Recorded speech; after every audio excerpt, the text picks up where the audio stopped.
Warning: this stream is rated for mature audiences. Viewer discretion is advised.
Well, hello.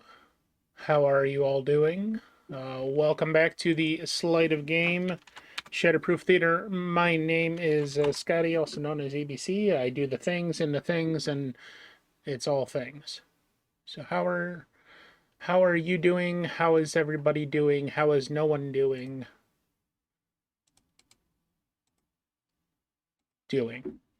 Let's see. We gotta fix this now. Excuse me. Mm,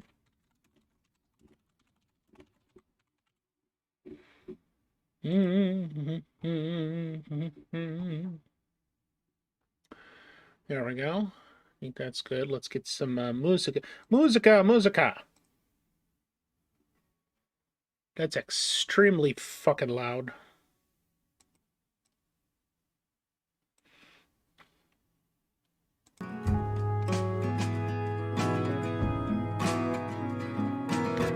See if I can lower that in my headphones.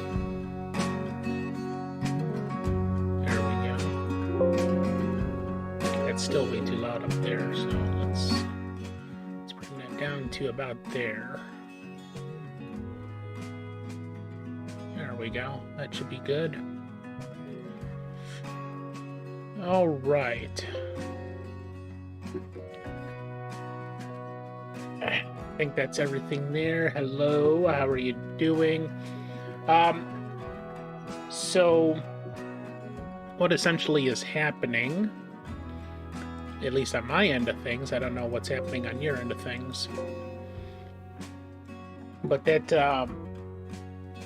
what was it, last Monday or whenever, I don't know, I can't remember anything beyond like 30 seconds ago. I tried to do this Super Mario cross-stitch project, and the fucking stupid-ass cheap shit needle that came with the kit broke, and I didn't have a backup, so I went shopping. Believe it or not, I was going to make a trip to one of our local craft stores, Michael's, which you probably know Michael's as a national chain, depending on where it is and where you are, being the last resort. Because I typically don't like Michael's. I feel like it's, I feel like it's the. Let's put it this way. Walmart is to Fifth Avenue, whatever, some Fifth Avenue store, as Pat Catan's is to Michael's. In other words, I feel like Michael's has taken the craft store concept and turned it into a highly glamorized version that is priced for rich fuckers. And therefore, the only people that typically shop at Michael's are moms that live in a household that make over $250,000 a year, and they're going to buy extremely overpriced stickers and scrapbooking things and a tube, cardboard tube for whatever project they're working on, and they're going to pay, $120 for just those three things because they don't give a shit how much money they spend on it. That's what I feel like the target demographic for Michael's is these days. So I try to avoid it like the plague. So that being said, I went into my local drugstore, which here in Cleveland we have a store called Drug Mart. And Drug Mart is essentially, even Drug Mart is not like some of the other typical drugstores like Rite Aid or Walgreens or anything else like that. It's kind of like the bottom of the barrel, and it's been a discount drugstore plus a whole bunch of other things that are related for as long as I can remember. It's been around for 40 or 50 years, even more than that, but maybe back to the 60s. And I can always go in there and get good deals on things. Not only do they have the pharmacy there, but they also have, it's a food store, and they have all sorts of medicines, and anything for over-the-counter medicines, vitamins, any type of topical things. Then they have like medical devices for senior citizens, everything from like canes and lift chairs and all sorts of stuff like that. All of the things that you would stock your bathroom with, Q-tips, toothbrushes, all of that stuff, shampoos, all hair care and personal care products. Then they also get into seasonal products, home light bulbs, fuses, a few electrical things, a few, they've got a whole aisle for school supplies and office supplies. They've got, everything, a little bit of everything there. So I was in Drug Mart the other day, and I said to myself, I need to get this stuff before I do this show to properly do this kit before today, Monday or Sunday. Let me check and see if Drug Mart had it. And lo and behold, they literally had every single thing I needed except for a stitch ripper. And it was all cheap as hell and still more of a decent product than whatever I got in that kit.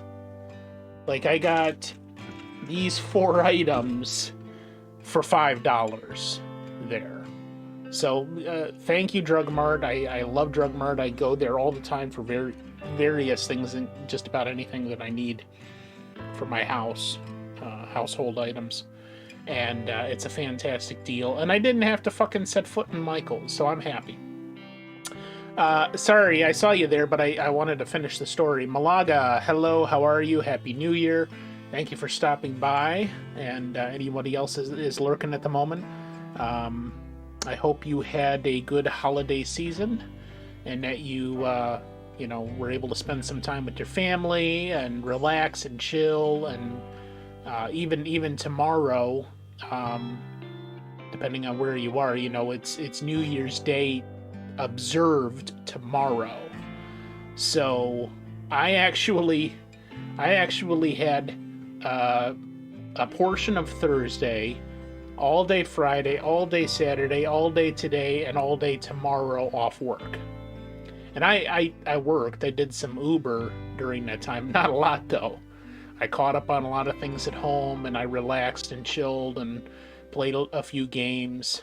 And even then, tomorrow, there's some things that I got to do, some errands, and some housekeeping things, and then Tuesday back to work. But for me, it was a very good holiday season and very relaxing, and not a lot going on, and not a lot of stress and things to have to deal with, and it was good for me. So I hope it was for you as well. Anyway, welcome in. Thank you for joining us. And yeah, so we're gonna try to go ahead and get this done tonight. And now that I have all the things, so here's what I picked up. First and foremost, needle threaders. And what that is, hello, Big Style Scotty, welcome. What that is it just is an assist thing to thread a needle, because oftentimes the eye of a needle is so very small that it's difficult to get thread through it without this, especially when you have fat fingers like I do, and or like if you have problems seeing. When I was growing up, I always thought of it in this way, that like embroidery and clothing repairs and things like that, it was kind of like an old person thing. And so I figured, you had tools like this that were designed for older folks that didn't necessarily have good eyesight, or good dexterity in their fingers and stuff like that, to make it easier for them. And when you see, you've got some of these needles that are so tiny that trying to sit there and, get the little thread into the hole and then get it all the way through, this just makes it 10 times easier. So that's a function of that. I got a wide variety of needles here, as opposed to the one cheap shit thing that came with the kit. So most of these I may never use, depending on what I'm doing. But again, for $1.25, you can't go wrong, and it's got 30 or so, 25 different types of needles. There's only probably one or two in there that I'll actually use for this project. Pin cushion, when you're not handling your needle and you want to set it down and not try to, as I was doing last week, struggling with getting the fucking tiny ass needle off of the desk, you could just stick it in the pin cushion. And I mentioned that Drug Mart did not have any stitch rippers. If you Google that, you can see what it is. It's basically just a tiny little, extremely sharp hook that you can get in there and rip just a single stitch out if you need to. So they didn't have that, but I did see they had these, which were ultra sharp embroidery scissors, and they've got a tiny point on there enough that probably I can make do with that in place of a stitch ripper if I need it. So we'll see. And this I had last week. This is I got this from Amazon, and it is a specialized pair of fabric scissors. It will take a long time for these to get dull, which if you take regular scissors and you try to cut fabric with it, they will go dull very fast. These ones will not. They're specially designed for fabric. Which I probably won't even need this now, because I cut my canvas to size, and we should be fine. So we're going to get started here in just a second. I am in the Conflux Collaboration 1. If anybody would like to join me in voice chat, you're more than welcome. And we can chat while I'm working on this. Let me get some. I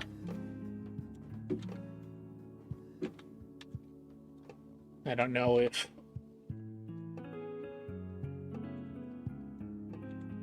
I don't know if Malaga streams, but you never know.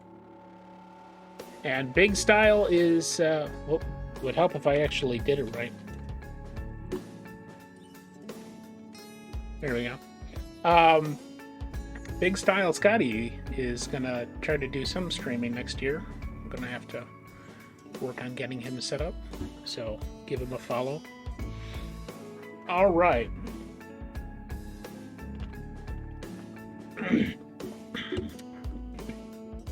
So I had partially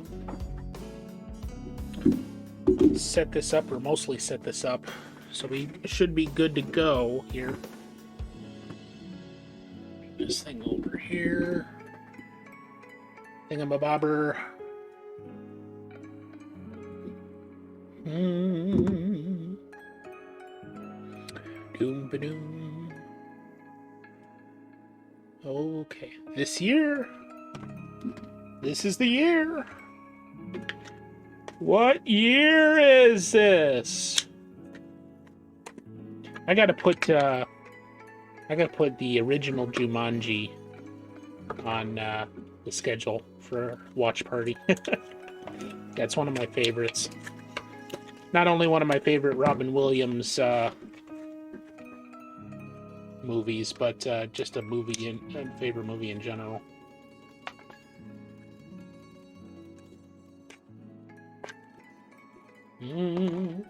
So yeah, I was very happy to see Drug Mart literally had everything that I needed. You haven't seen that all the way through. Yeah, you definitely need to. We'll do. It's probably not going to be until the summer, but we'll probably do a watch party for it in the Conflux. I do watch parties on Wednesday nights there. Which, if you are not in the Conflux, it's our community Discord. There's the invite link. Make sure that invite link. Let me make sure that invite link works, because I don't know if I set that to never ending or not. Yes, it looks like it's still working. Okay.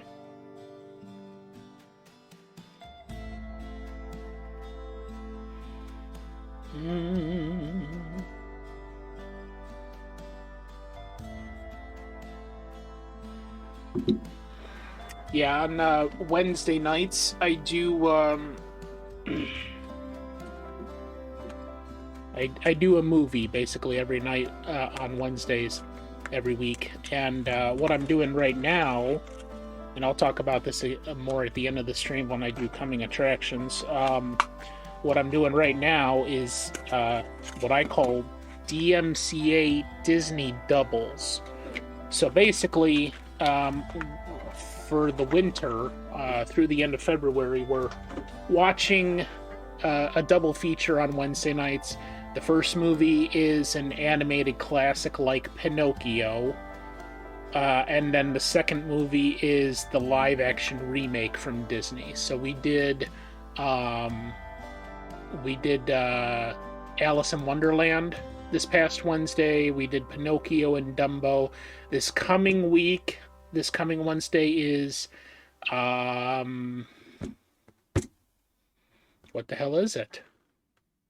I should know this because I've just been dealing with my schedule all day. Lady and the Tramp. So this Wednesday we'll do Lady and the Tramp from 1955 is the animated classic, and then Disney just came out with a live-action remake of Lady and the Tramp in 2019. So we'll be watching that for the double feature this coming Wednesday.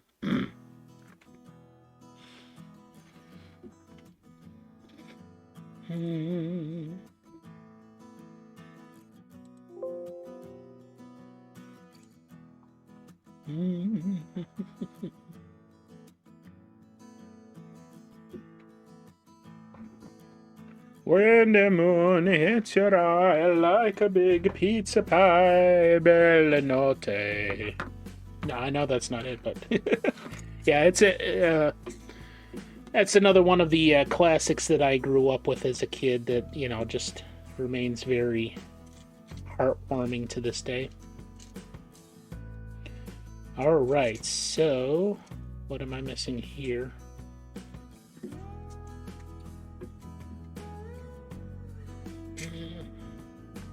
Oh, it's taped. Is it? Is it taped? Looks like it's taped. Is it taped? No.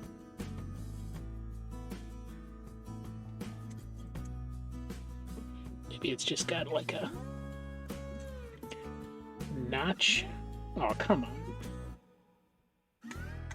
There we go.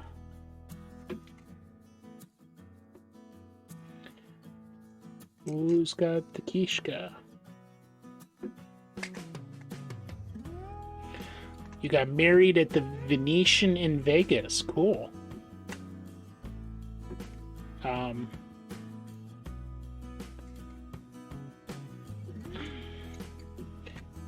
Damn it. Fine, we'll just do it the hard way.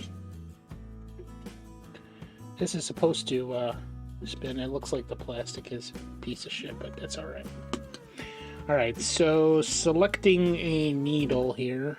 Let's see. I think we will go with this one here. That's a little bit larger typically than you want to have with cross stitch, but it should be fine.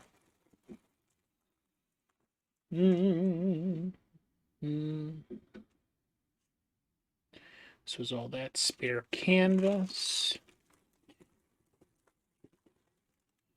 I've always wanted to go to Vegas, but I've never had the opportunity yet in my life. So this is what it's gonna look like when it's all said and done. Let's put this over here somewhere. So that's what we're going to attempt to do. Hell is I'll put the music now.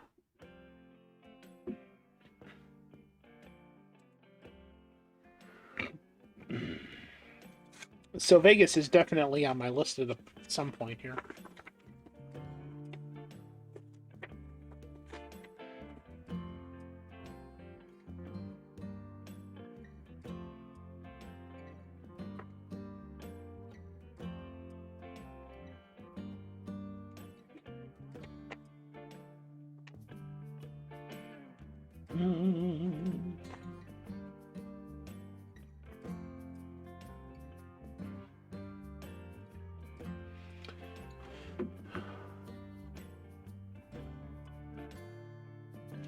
Yeah, so we were determining our starting point, which really it isn't a big deal, but I was going to try to kind of center it.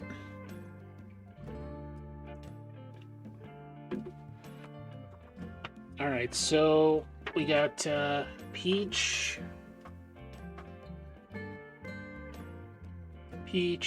red,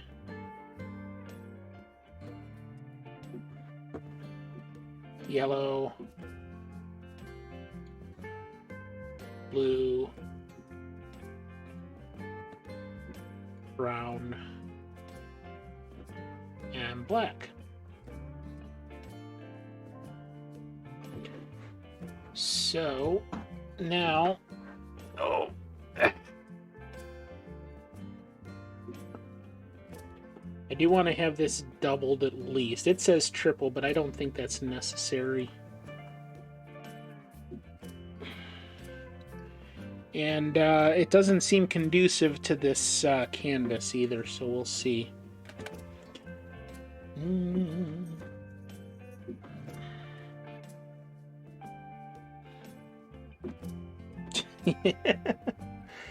Hello, Ryan. How goes it?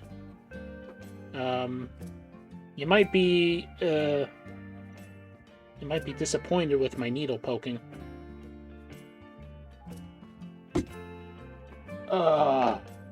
Yeah, see, So that's a problem. I already broke one of the needle threaders. Let's find a new needle because I don't think that's gonna work. Let's get something with a slightly bigger head here.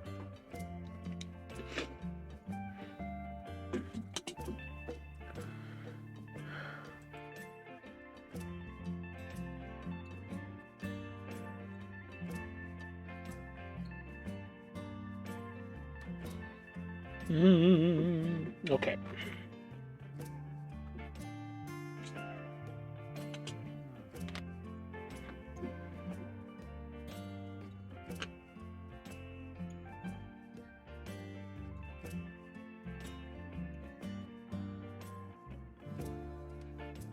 Yeah, let's go with that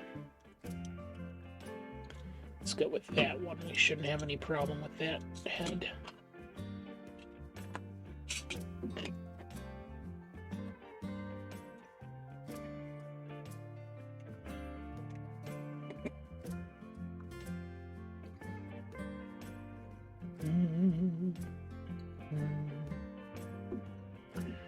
And let's try it from this side.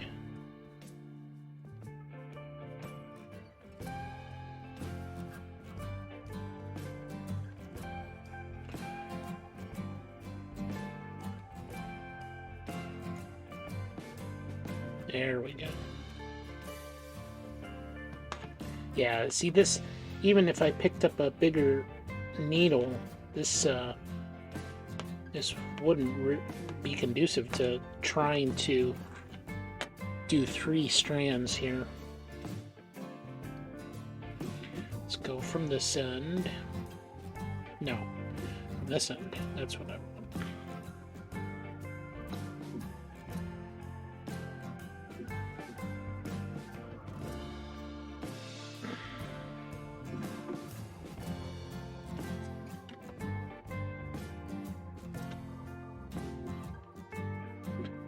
Okay, now gotta tie a knot here.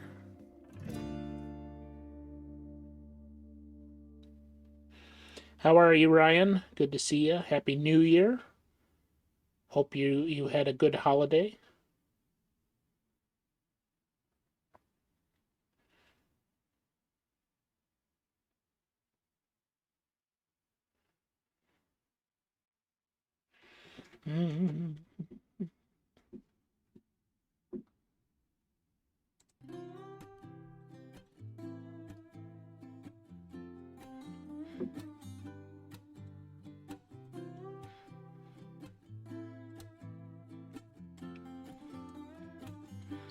That over.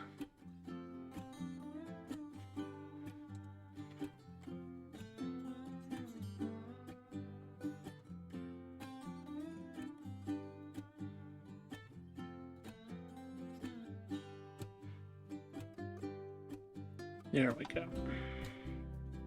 Dun, dun. Okay. Now hopefully that should be good like that in the background. Okay, so we're gonna get started here now. I do agree with what they're saying, where we should start right in the middle. Now this is what I was trying to figure out last time, which was where we should actually start. Put this.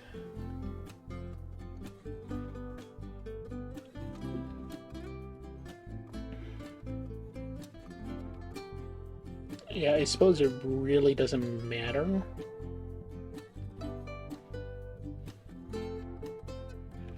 Just as long as it's relatively in the middle. I would say let's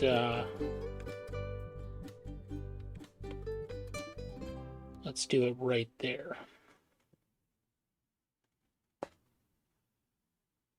Yeah, there's no way this should be 3 threads. I'm having trouble just with 2. Okay.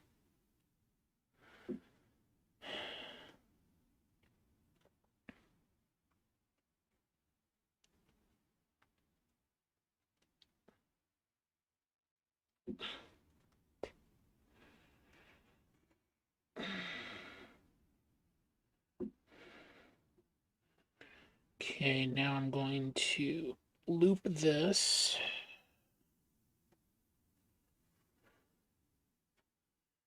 And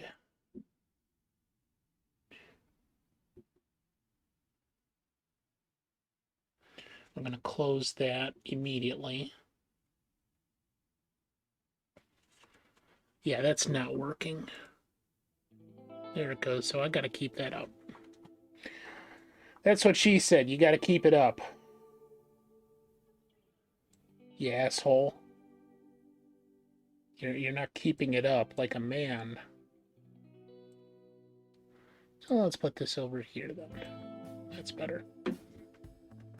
Don't.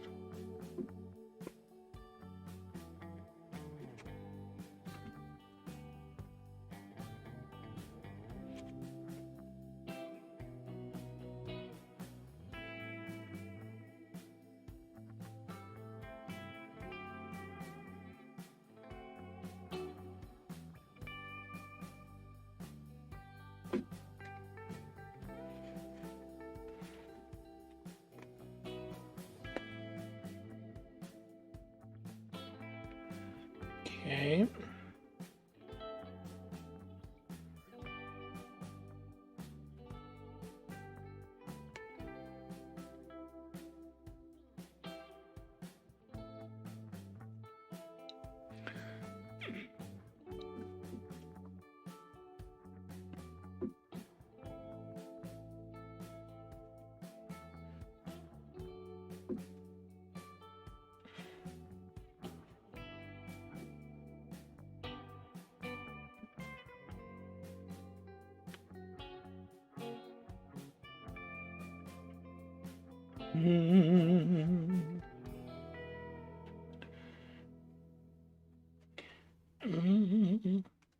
So anybody that's just chilling out there, you know, one, you're more than welcome.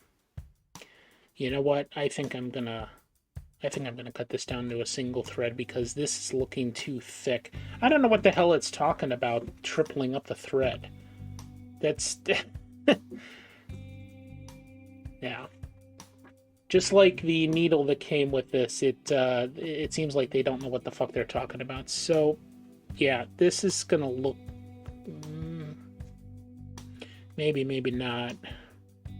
Let me keep going for a while and we'll see how it is. If not, then I'm gonna rip it out and start again with a single thread.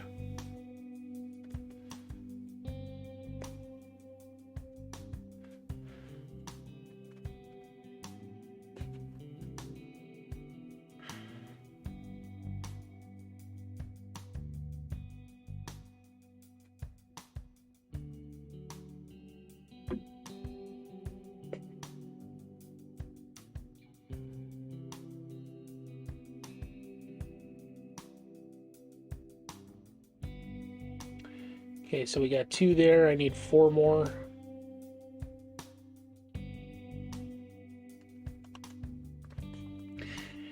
So I was asking, if you guys are just chilling, if you're not doing anything else, you could join me in voice chat. I'm in Conflux Collab 1 if you'd like to just sit and chill and chat for a while.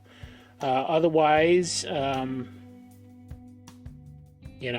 tell me some things about your lives that I don't know that you think I should know. What's important to you in your life? What is something that you would like to share with me and the rest of the world about yourself that you think is a cool thing or something you're proud of or you wish more people would know?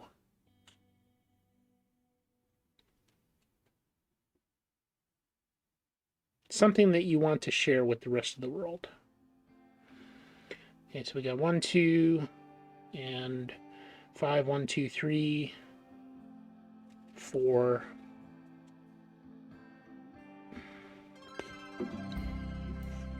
I also need to adjust this camera.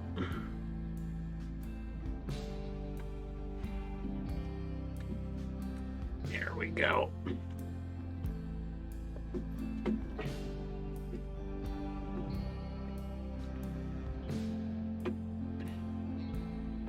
I suppose that's not too bad with this black, but man. Clearly, as I'm getting back into this for the first time in many years, I need a lot of practice.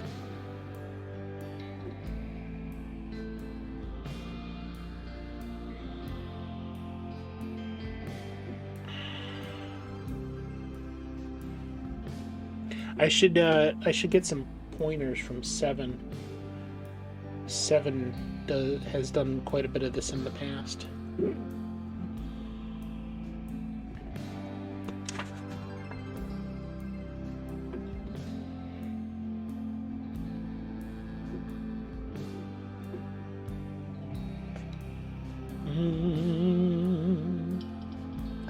Okay, so we have 1, 2, 3, 4, 5. That's where we need to be. Now we're going to close those before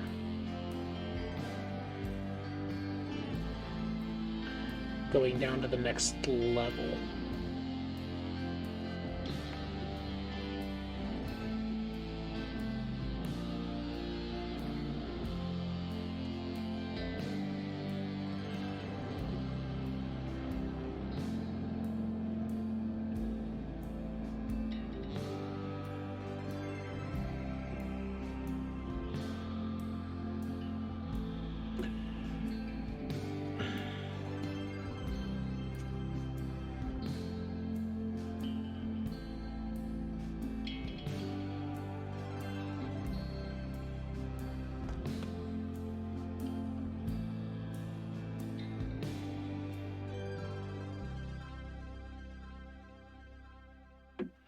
Mm.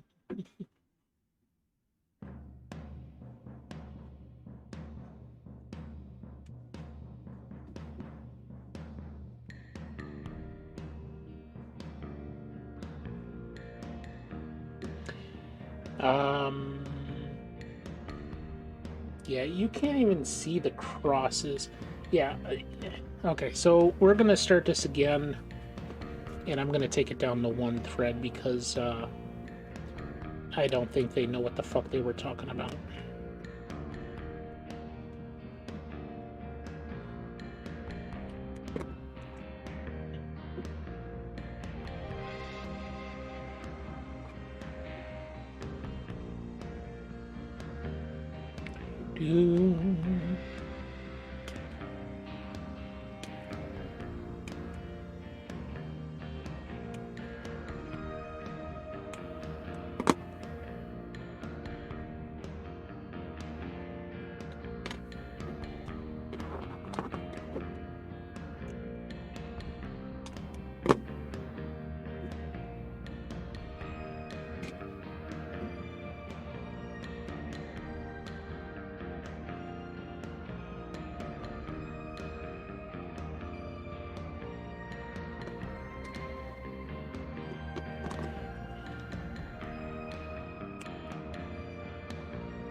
Yeah.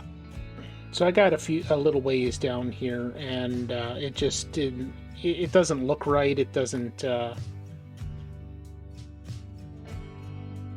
It wasn't feeling right either. So I'm just ripping out the little bit of stitching that I already did, and we're going to start again. Instead of doubling our thread, see, it actually called for tripling the thread, which I was already having problems getting the double thread through the eye of the needle, and trying to get a triple, especially, it's laughable with the needle that they provided. There was no fucking way that I was going to get a triple thread through the eye of that needle.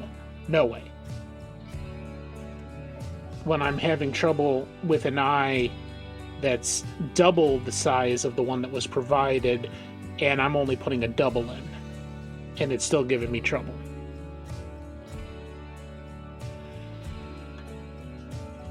So yeah, we're just gonna get rid of this and start again with a single, and hopefully that'll be decent.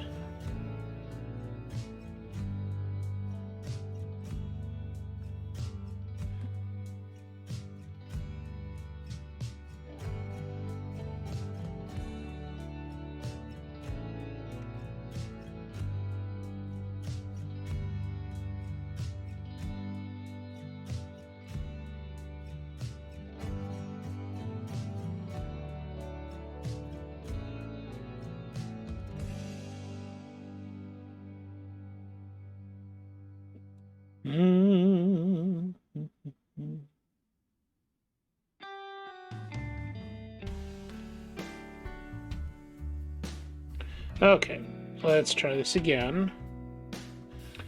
And we will simply take one of these out.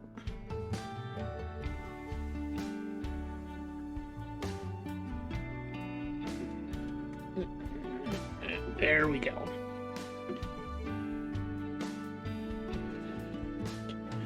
All right.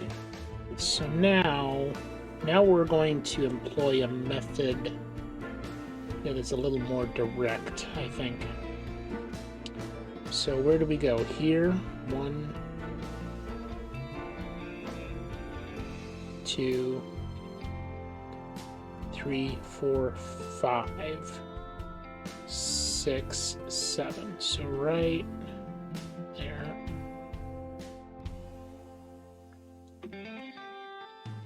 Okay.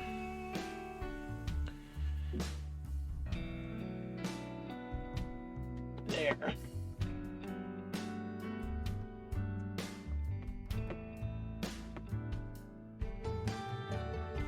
Oh, I like this song. This is really nice. This is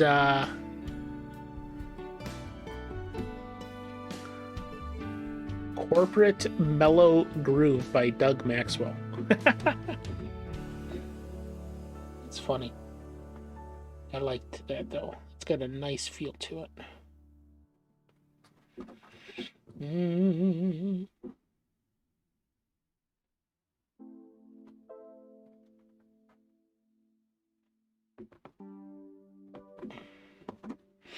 There we go.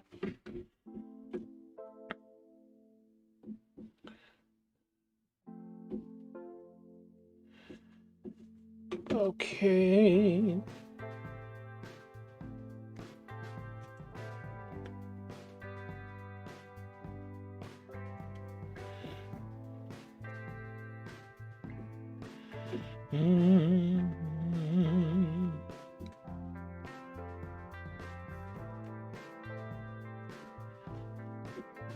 Much better. Oh my god, I should have done this from the beginning. So fuck you, Kit. You don't know what the fuck you're talking about.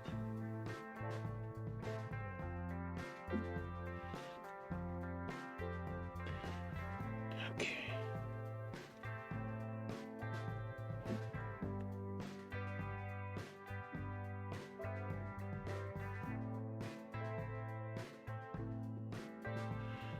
Buzz.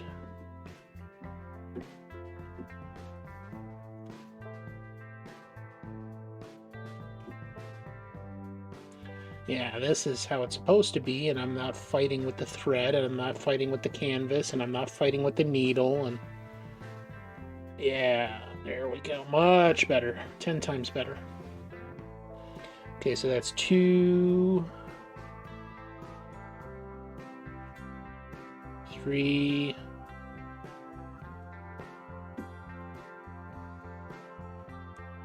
4, and I'll show you something on the back. So the way I started this, what I call a direct method, is that's my starting point right there.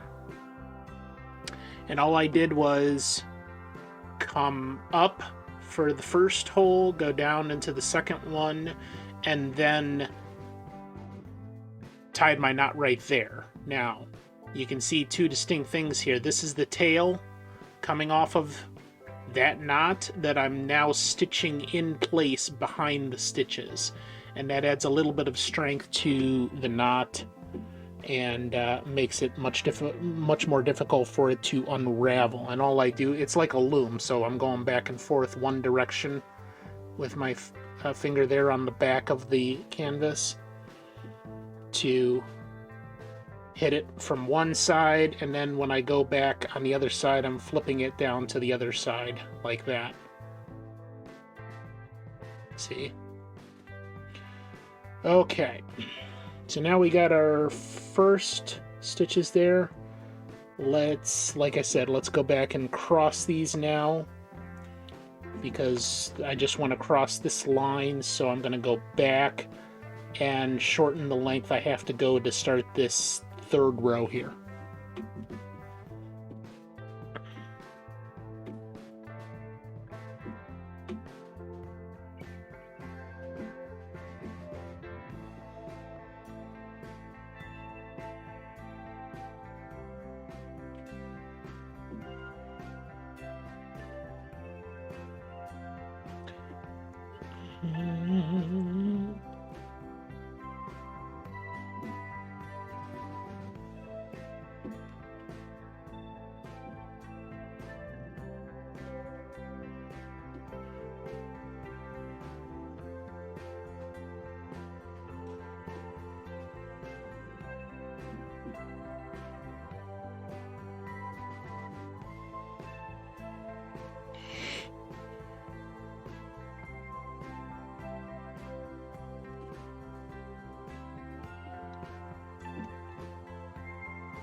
That's what I get for following the instructions. After all these years.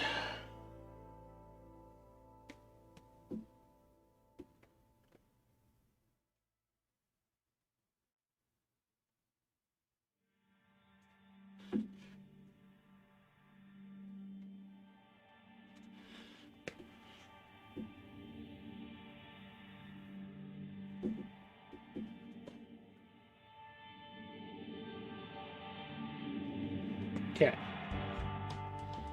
Now,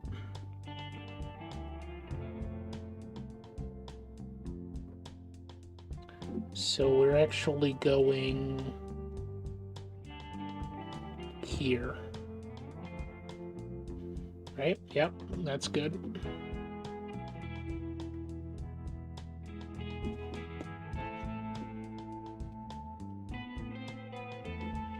Now, when I get into this into a little more detail later this year, and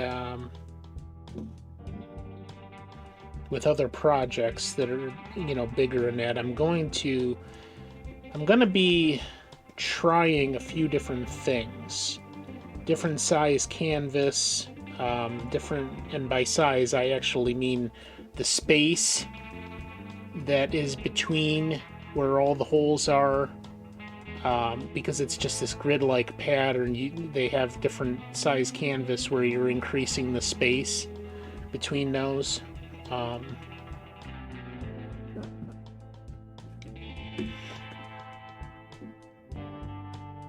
And as far as I know, there's no there might be different size floss, but I don't think so. I think the floss is pretty standard.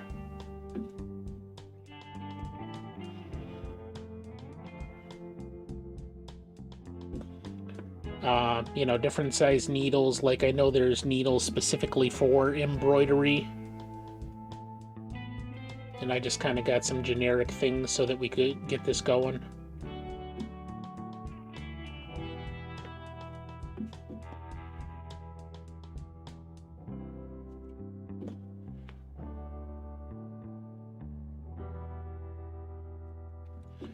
Okay, it's a third row.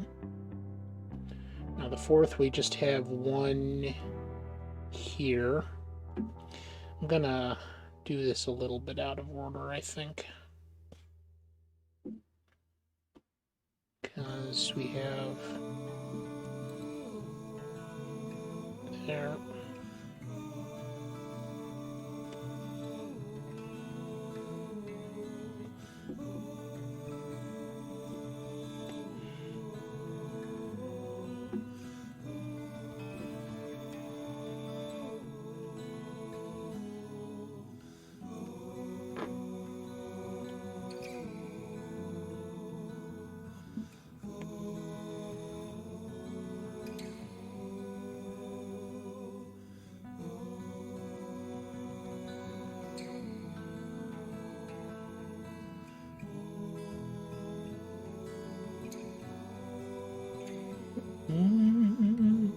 Okay, and then we got a row of 3.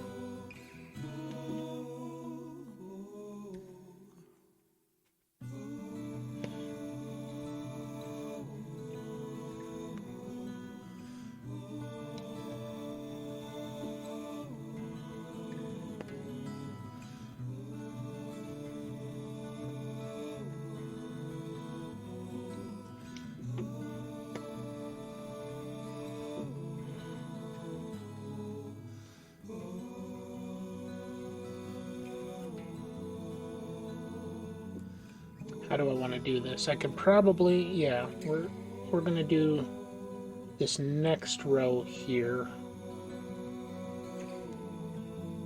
and then cross those and then close it off, because this bit is getting small. And the shorter, you can see, the shorter you have to work with, the more difficult it gets until you're just not able to do it.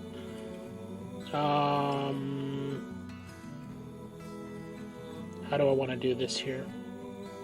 You know what, let me back out of that. And let's cross these.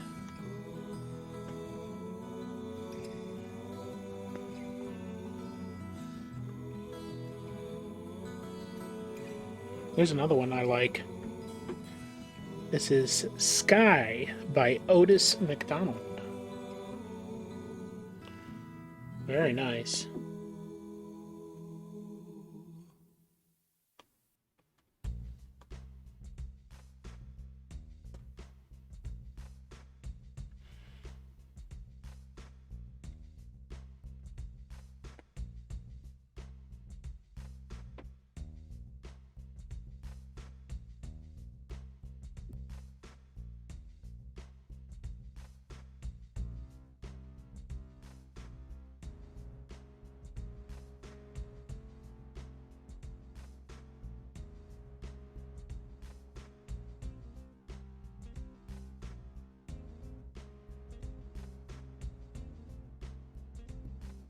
Oh,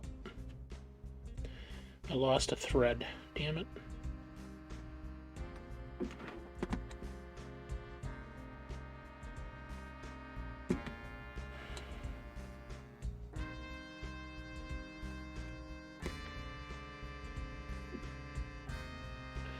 Let's, yeah, it's getting too short.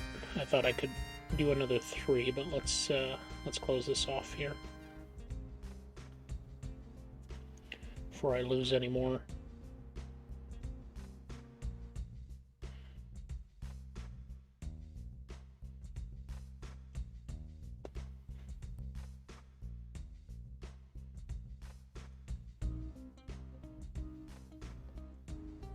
Yeah, I wasn't going to make that. If you just came in recently, well, welcome. Thank you for joining us. How are you doing? Good to see ya. Nice chill stream today while I do a cross-stitch Mario project.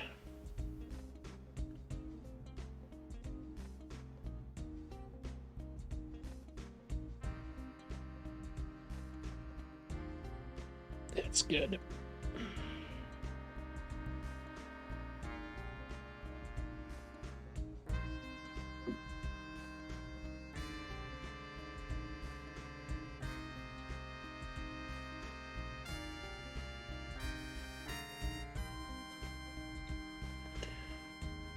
Okay, that one's done.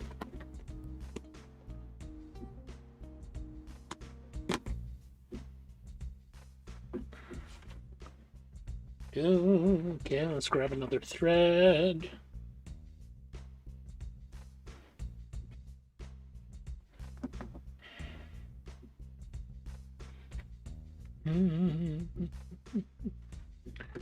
Check something here. Boom, ba-dum.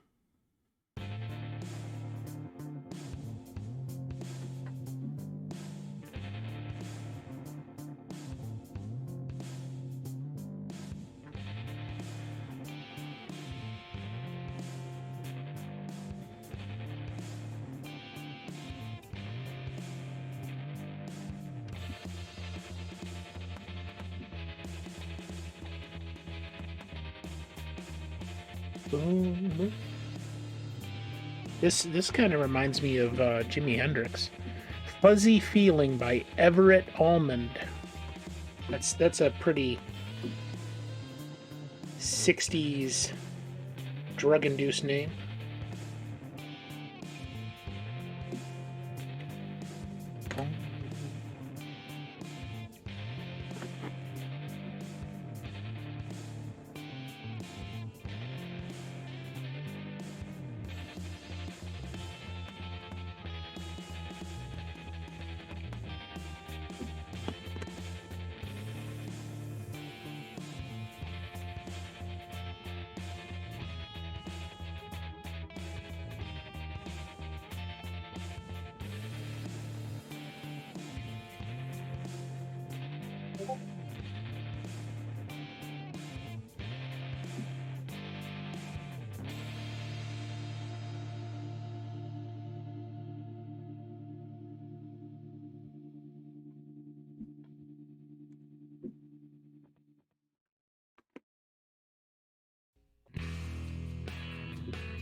Boots Goody in the house. Hello. My blood pressure? I don't know. Possibly drinks. Drinks are up on the house. Go on the roof and you shall receive. So, I have to restart here. Is that acceptable? It is not. So I need to add this one. And this one.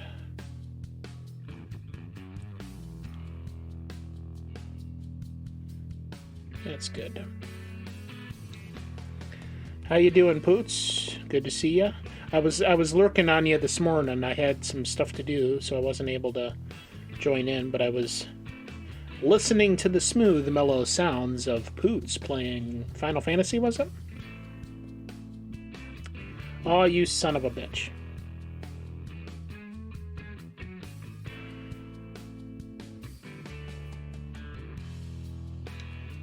Not you, Poots. my shoddy not tying skills. Son of a bitch. I'm good. I am very good. I had a nice relaxing holiday. So that is a good question to ask you. How was your holiday, first of all? Did you have Christmas and New Year's How did that shape up for you this year? Did you have a good holiday? Did you piss off your family and throw some pies? Here, let me just try to do it this way.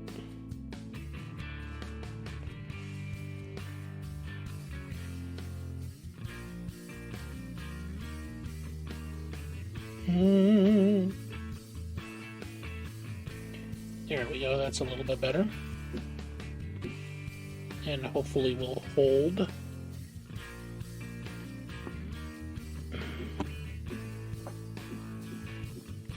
Hold, damn you.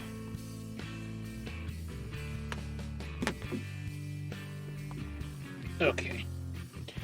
It's real nice, spend some time with the family, saw some friends last night, and got much drunker than you planned to get, but hey, it happens. Hey, as long as you're still alive. That's the most important thing. You probably feel like shit today, but at least you had fun and you survived and nobody's dead and the car didn't blow up and the house is still standing, you know. All the important stuff.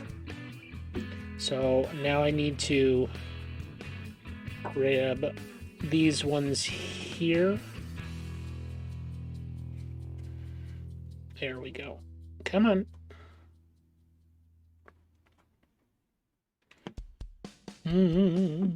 Saturday Poots never thinks about Sunday Poots. He's a real jack. You could write yourself a note, you know, apologizing for imbibing too much. Like, sorry, future self. It just it couldn't be helped. You know, your keys are in the freezer. You know. Sorry about the mess.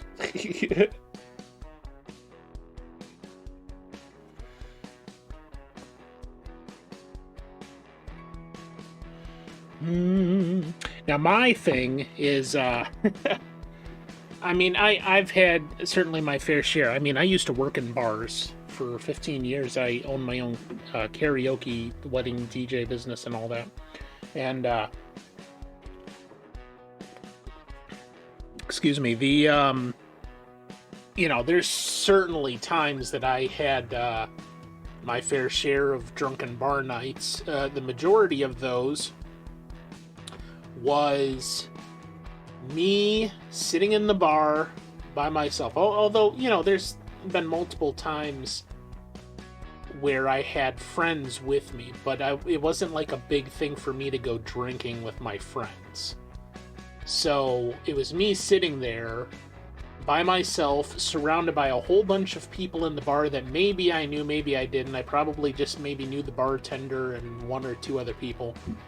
And I'd get to a point where I'm either like, okay, I'm done, I'm going home, or I'm feeling really good now because of the alcohol, and I start buying drinks for people with money that I don't have. And then it comes to the bar tab time, and they're like, oh yeah, your tab is $80 or $100, and I'm like, yeah, I should have stopped while I was ahead, you know, because I'd be like buying people in the bar that I just liked what I saw in them as a person, not even women, just like, you know, sometimes guys, sometimes the bartender, sometimes a group of people. I'm just like, yeah, that's a person there that deserves a drink. I'm gonna buy them a drink, you know. And it was just totally subjective. So there was times like that where I remember, you know, even sometimes, like, especially if I knew like I had a good paycheck or something and I had money to throw away that day, I'm like, drinks for everybody. There's probably at least 2 times in my history where I bought the entire bar around. Not because I could afford it, but because I'm like, I was to that point drinking where I was just so happy and happy-go-lucky that I'm like, okay, this is party time. Let's see, everybody gets a drink on me. All right, you know. And It wasn't reciprocal at all. No. I mean, don't get me wrong. There was people that would buy me drinks as well in response to that, or even before that, but I was like, yes, essentially, I'm the happiest of drunks. Like, even guys that are trying to fight me, and I'm just laughing at them because I'm so happy. I definitely am a happy drunk. But yeah, so that, to make a longer story short, that yes, that was definitely me in my younger days. I would have nights like that. Now, if I'm drinking, I'm probably drinking by myself at home. And I do that primarily because I don't want to deal with the people in the bar or the Uber or the expense of it. Why would I spend, $80 or $100 or even just $20 to $40 on food and drinks in a bar where I can get drunk at home for $5, and not deal with all of the rigmarole that came with the bar scene. So yeah, it's a whole different thing, and because of that, then I'm also far more responsible when it comes to the drinking aspect of it, because I'm drinking and then I just go to sleep or pass out in bed. I don't have to worry. The worst thing I have to worry about is passing out in the bathroom and hitting my head on the way down or something, I don't have to worry about what is going on drinking out in public. Yeah. Or if I'm, and COVID, of course, changed a lot of that. The concept of how we interact with people in a pandemic age and all of the things that went with that, of course. But I was already leaning towards that I was starting to lean towards that paradigm probably as early as 2014. When I was going, I don't think this is something that I don't want to deal with this atmosphere anymore or whatever. And in fact, that also probably dictated the bars, the type of bars that I went to at the time. Like, I preferred hole-in-the-wall bars that there was never anybody there. And I certainly wasn't going out on like a Friday or Saturday night. I was going on a Monday or a Tuesday or a Sunday or something like that, when I was guaranteed to have a bar that was more empty of people. Even as something as simple as there's only, say, 10 or 12 or 14 people in the bar total, and therefore I get to play more of my music on the jukebox. Those were some of the best bar nights I can remember as an adult, was going in there and there's only 2 or 3 people in the bar, and I literally get to play 20 songs in a row on the jukebox that I like, and that nobody's going to give me grief over playing because it's not a popular song, that sort of thing. So, yeah, it definitely is a thing depending on what you're trying to get out of the scene and, what you consider a good time.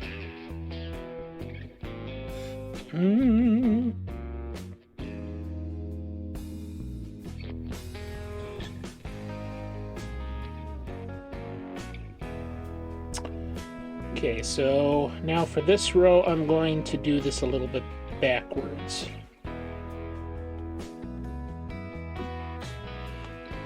I never much like doing stitching backwards. That's more of a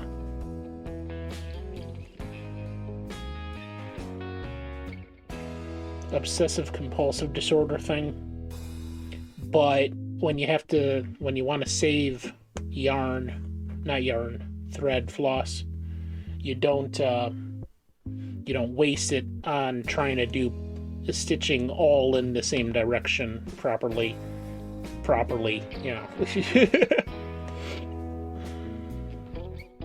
You can waste a lot of floss doing it that way. Okay, so we got 3 there. Actually, it needs to be 4. So I'm actually trying to get better at that sort of thing because there's a lot of aspects of my life that obsessive compulsive disorder have ruled for a long time. Some of them just quirky, some of them very detrimental to my health and that. And this is one of those things that's just kind of quirky, but I can try to temper myself by forcing myself into a different mode of operation. So let's go ahead and close these. I'm apt with the way this thing is laid out to just close the rows as I'm going. You had an ant that was really into cross stitch? Yeah. If you go... There's a thread in the conflux, or channel in the conflux. Hold on, let me see here. There we go. Let me see what that was here.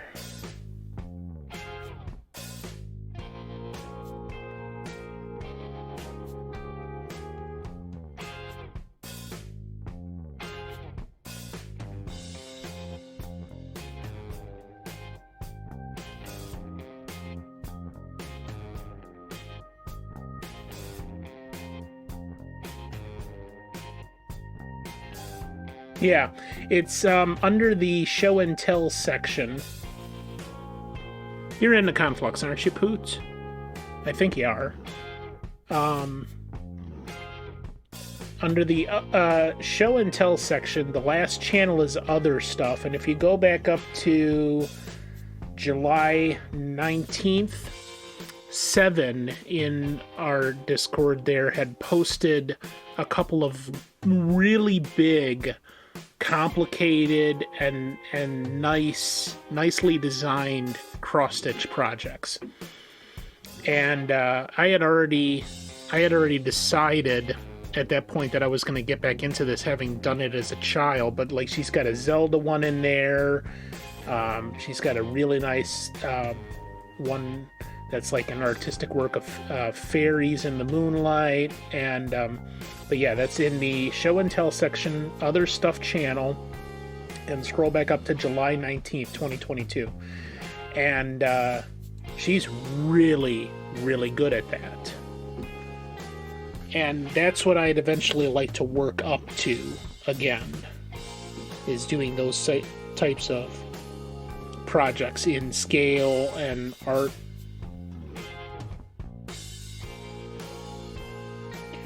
And eventually even coming up with my own designs, I think. Because this is I can't draw worth shit. This is one of the few art forms, I think, that I can really get into without much problem. Stream harder. Actually, now that I think about it, it's, yeah, I should be able to get done with this, I think, if I quit yakking and just actually work here.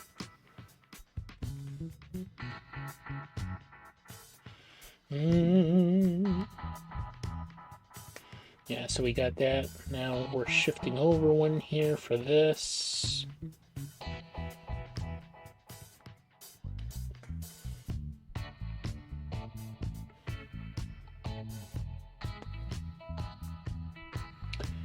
Skip one. How are you, Selamu? Thank you for stopping in. What's happening? It turns... oh, you think this is going to turn out to look like Luigi? It turns out Selamu looks like Luigi. I mean, he always wears the green hat and... yeah. Good to see you. Thank you for stopping in, man.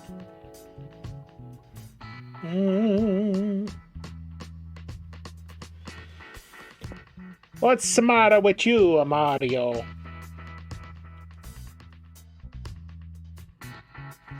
That's my absolutely terrible Italian accent.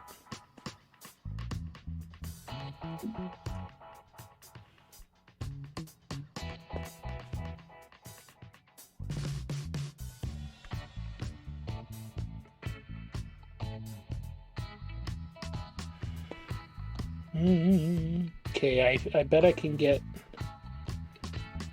Well, let's see here.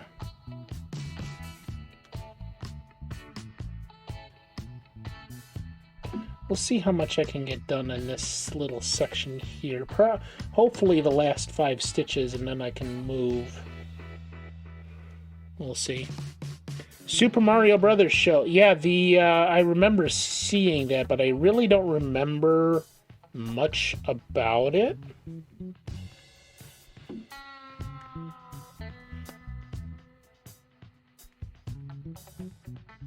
And of course it looks familiar, you know, like when I see screenshots. So at some point I wanted to revisit that and watch that again. That's been on my list. Those two, one here.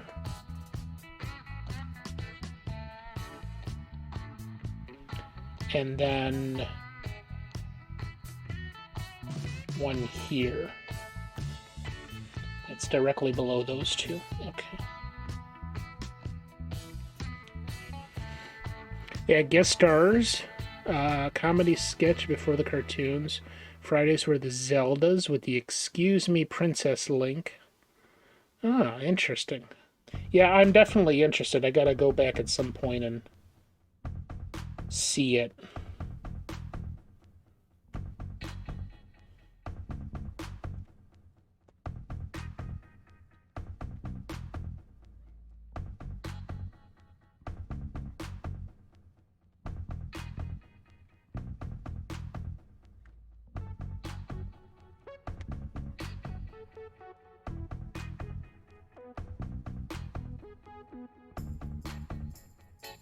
Yeah, I'll have just enough to finish this corner.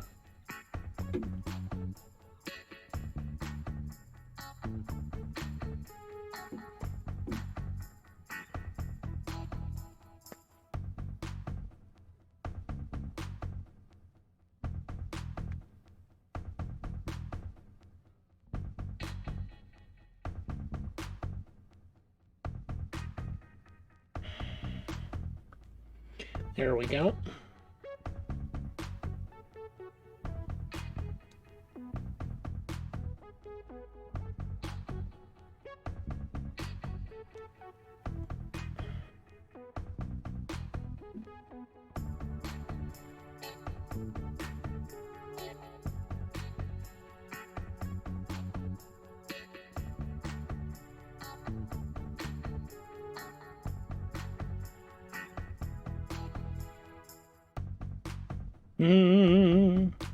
Stupid notifications. But thank you for the lurk, Salamia. I appreciate you. Cage, would you give Selamu and Poots a shout out for me, please?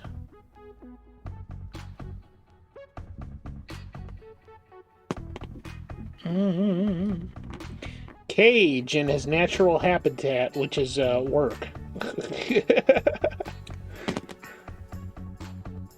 Crikey! We've got a big one here. He's at work. He's pretending to actually do shit.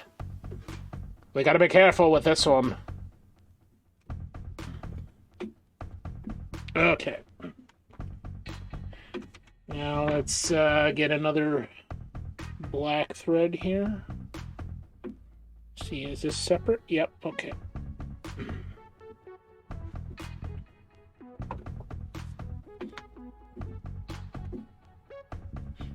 Thank you, Kahe. Kahe. That's it. That's a good one. Kahe. How you doing, hey? Ho ho ho.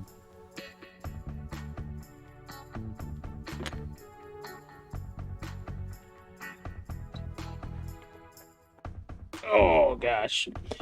All right, so we're gonna start off here. Right off the bottom left corner of this one. So let's start this mess over here.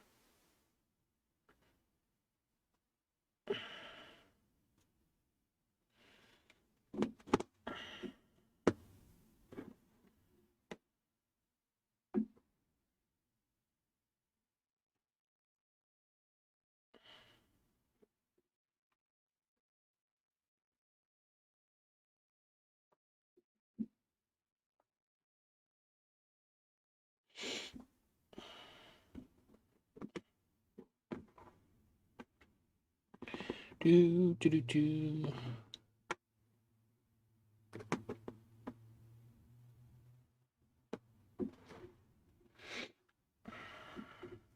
I think I came to the end of my playlist.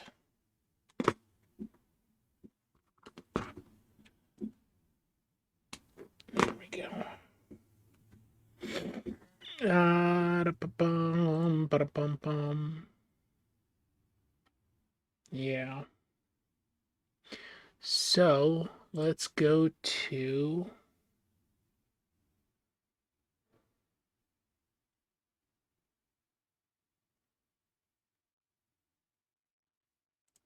this. Let's try this. There we go.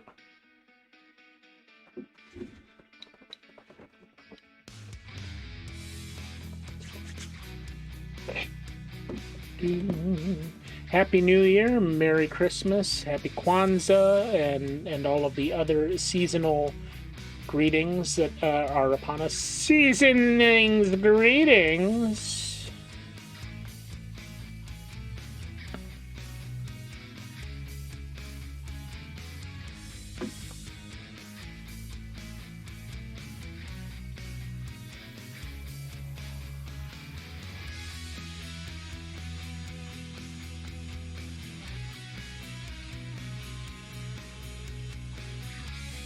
What does he call you? Pooter McScooterson. And I'm Scooty Scrabberson or something like that. I don't know what the fuck he calls me.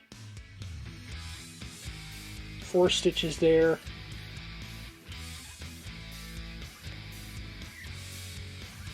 Scooty McBooty. Whatever.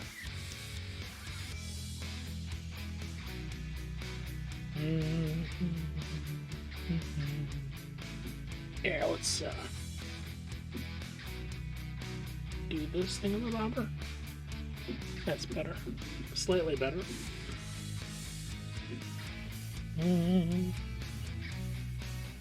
Cage thinks entirely. It takes entirely too much time thinking about my ass.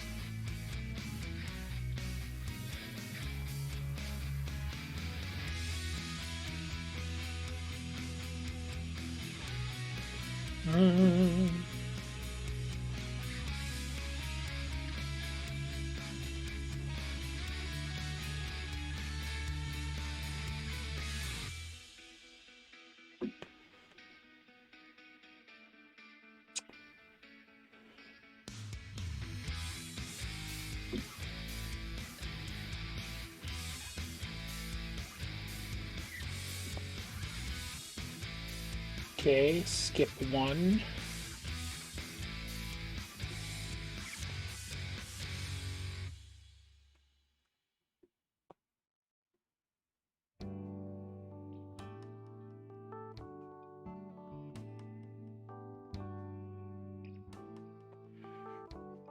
Yeah, what the hell, Cage? You don't buy me flowers. You don't sing me love songs. You don't talk about my ass anymore. The fuck?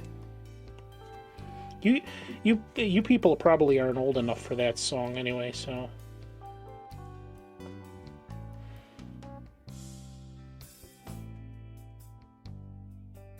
That's an old Barbara Streisand and Neil Diamond song.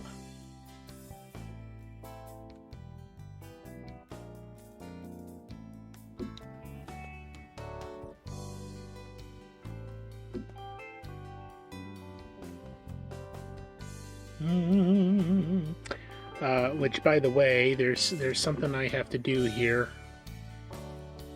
Hold on a second.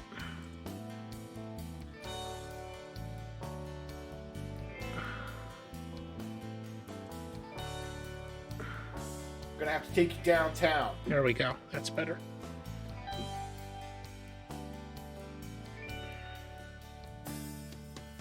That's going to have to be played at least once every stream.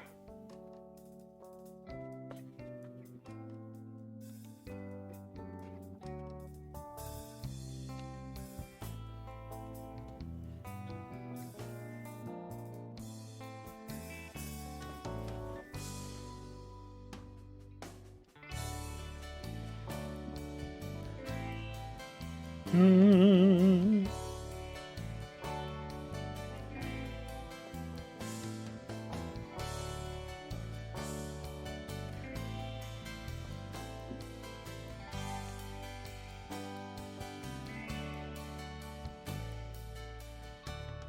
Boom. So how are y'all? As I stated earlier, here let's do this, because it's the new year. It is now 2023. Do you have any New Year's resolutions? And I'm not talking about the resolutions where you're like, yes, I'm gonna do this, and then on day 2 you're like, fuck this shit. No, I'm talking about the 2023 New Year's resolutions that you actually intend to and believe you are capable of keeping, and you're really gonna try at it. So 2023 New Year's resolutions that not that you're really freaking hungry. That's not a resolution. I am Legion Cage, and I resolve that I am really frickin' hungry.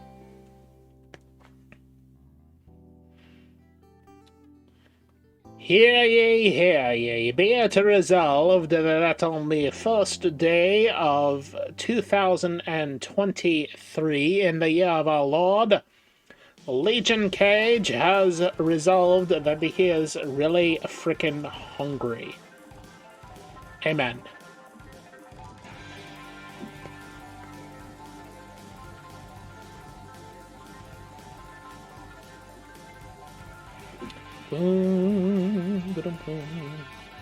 Okay, so now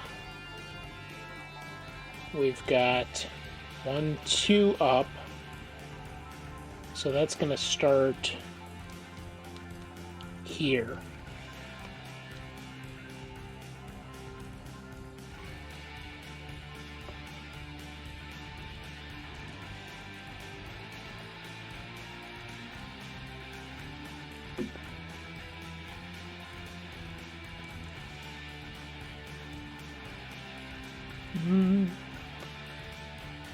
I don't like this one.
and 2 up here. You can just start to see that take shape there. Resolutions: 1, lose weight some way, anyway, just do it. Okay, so on that first one, I've got a surefire method. If you have a really sharp knife, but even knives are probably not going to be conducive to this, but more along a meat cleaver or an axe, or if you really want to, if you don't mind a mess, a chainsaw. I mean, there's going to probably be a mess in anyway, but you take one of those larger implements and you just start hacking body parts away. Like starting with an arm or below the knee on the thing, and you could start with the dick, but it's not going to take that much off. Let's be honest. So you could do that. I plan on shaving all this mess off tomorrow. That's going to take off like 5 pounds. I know that wouldn't work for you, but there's just something to think about. That's the fast way to do it, and very effective. It's not like there are problems associated with that. It's not conducive to living after that. There's high potential for blood loss and passing out and just shuffling off this mortal coil. But it works. 2, anytime you play games at home, it's for content creation, either streamed or recorded for YouTube. That's I like that. You could it's an opportunity. You could use it for anything, and you never know. If you got space on the hard drive, why not? You never know. You might find use for it sometime later, even though you can't think of something now. And if I were surprised at how much you'd cut off, I'd have other problems there. For some reason, I know... I know how much is there, and there's a whole other set of problems that arises with that knowledge. So yeah, I'm just gonna assume that it's not enough to feed a family of 4. How about that?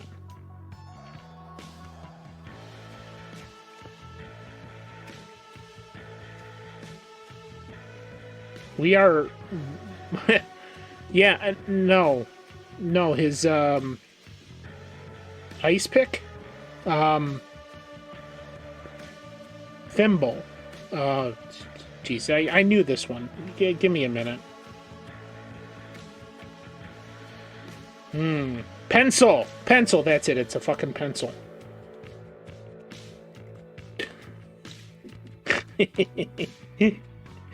Hey, man, if I can't roast you,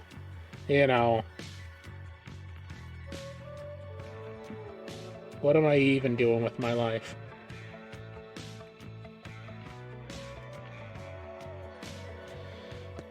Oh, I wish I had a pencil-thin mustache. One there, one here. Nope, not that one.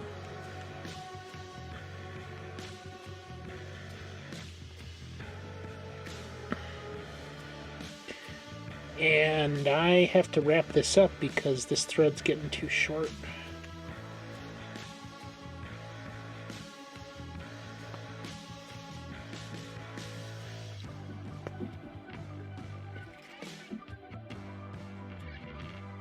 One, two.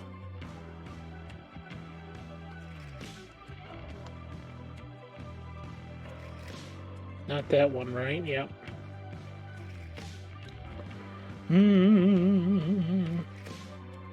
Yeah, if you have not done so yet, I suggest you go check out our sponsor, or rather the website that our sponsor suggests you go check out. It's right there, shatterproof.org. It is an organization devoted to helping people who struggle with drug addiction. to make full recoveries and lead normal lives. So, yeah. Yeah, I know, right? I have no concept of time. I'm just like, whatever. We actually are going to be changing here, though, relatively shortly. I think in the next 2 weeks. So Slight's had his time, and we'll be moving on to our next sponsor shortly.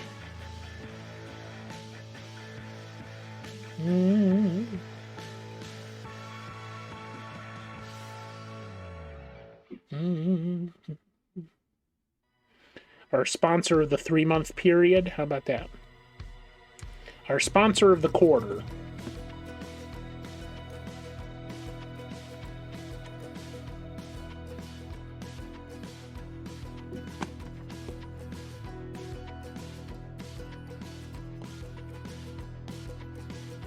Okay, I did, at least the shitty-ass way that I'm doing it, I don't know if I have enough black to finish what they gave me here. We'll see. I might. Because let's see, I went from... Yeah, it should be fairly close. If not, I can easily go pick up more floss for the next time. Cross-snitching, bitch. Where the fuck you been? And I say that with love. All the love in the world. Where the fuck you been, you piece of shit?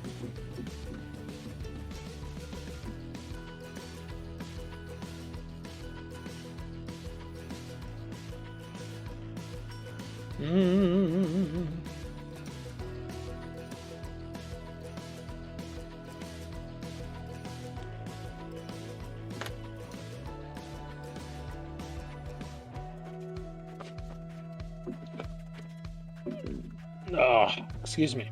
It was at this moment he knew he fucked up.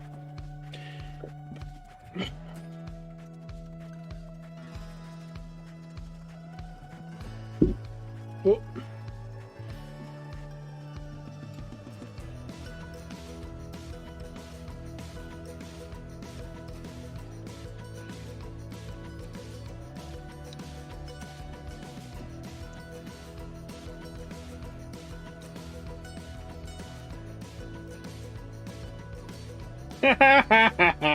Yeah.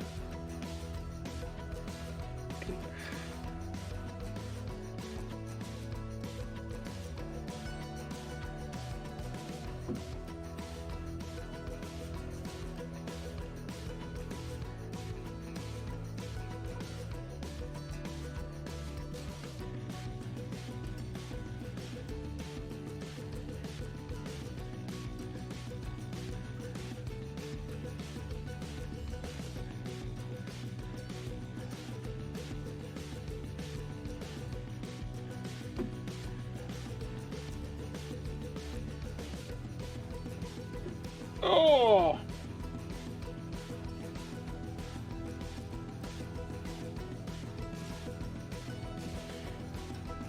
Well, eat something, you piece of shit.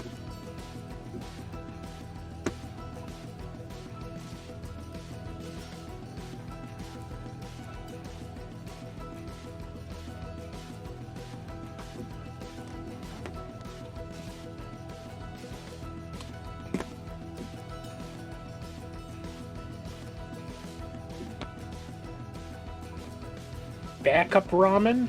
Do I want to know where that's been?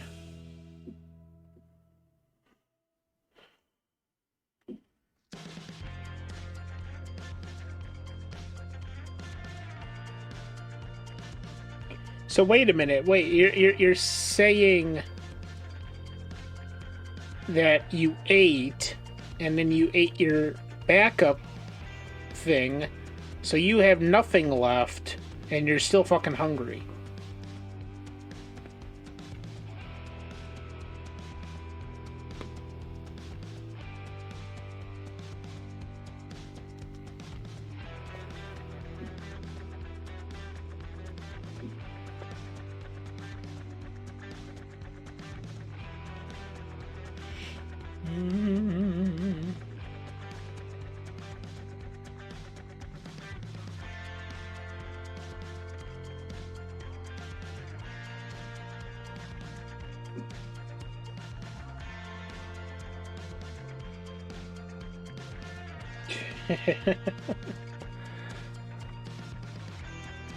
Yeah, but she doesn't work at a place that serves food, just drugs. So you can engage in all the sexing time that you want, but all it's going to get you is high, not, satisfy your hunger. So that seems like a problem.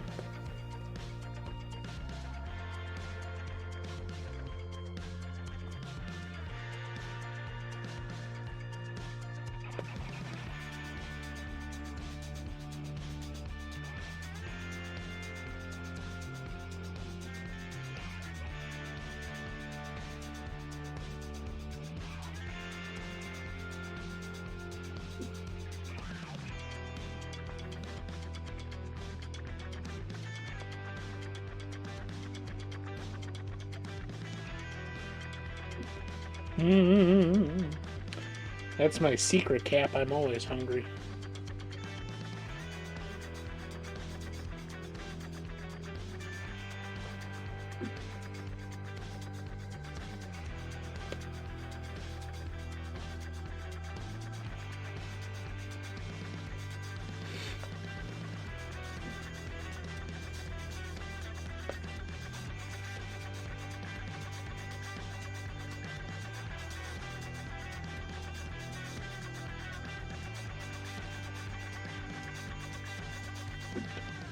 Okay, now from here, I want to...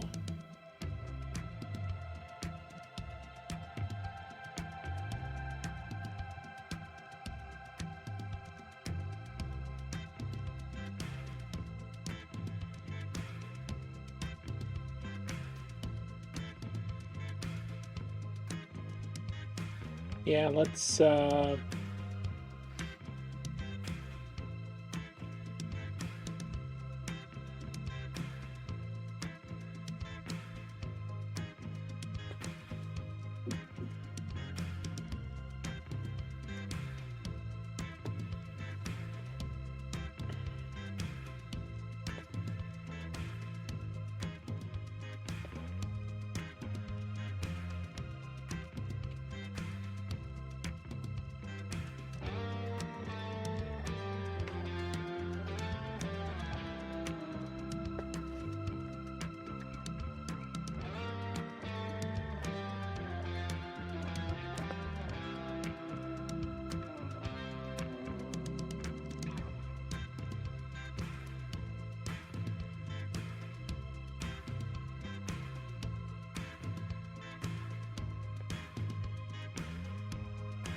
we do 4 more.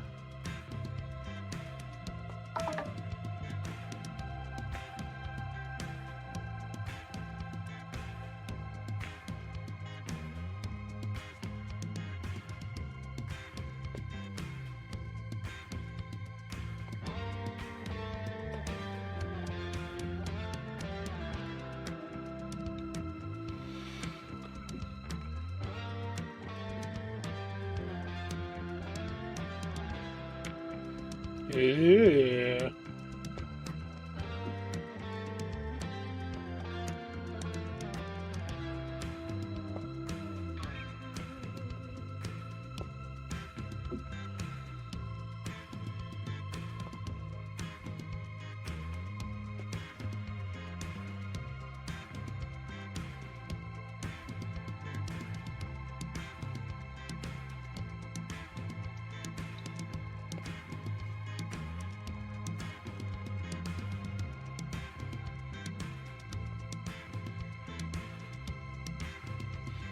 Yeah, but are you ever gonna play it?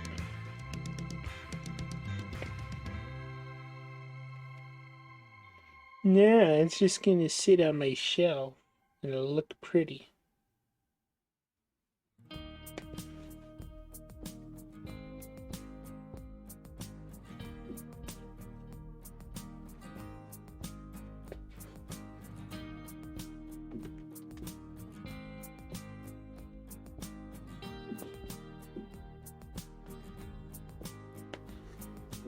Okay.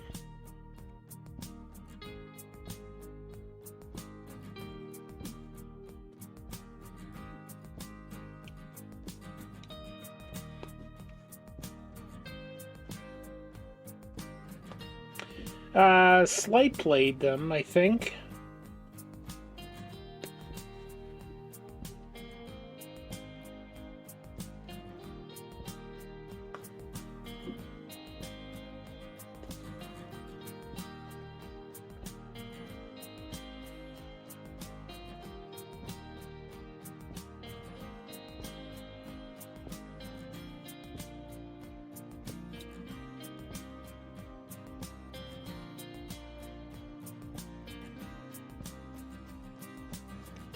I got a sneaking suspicion who that butthead might be.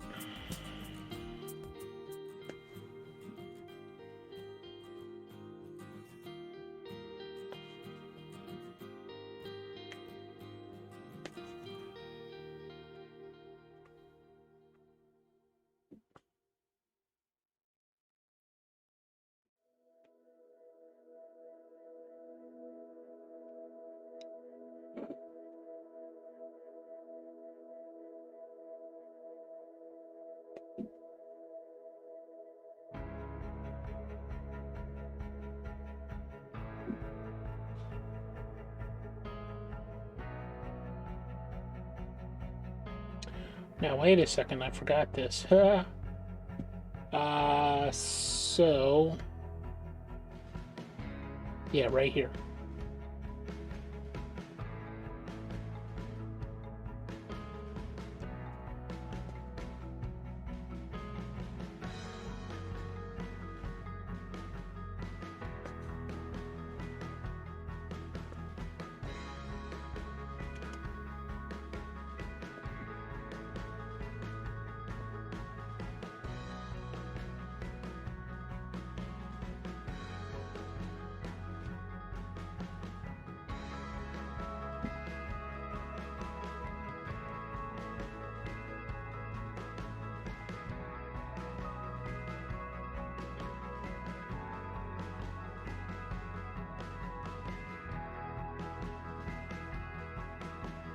I think I'm gonna have just enough to finish this. Now, granted, I ripped quite a bit of stitching out, but...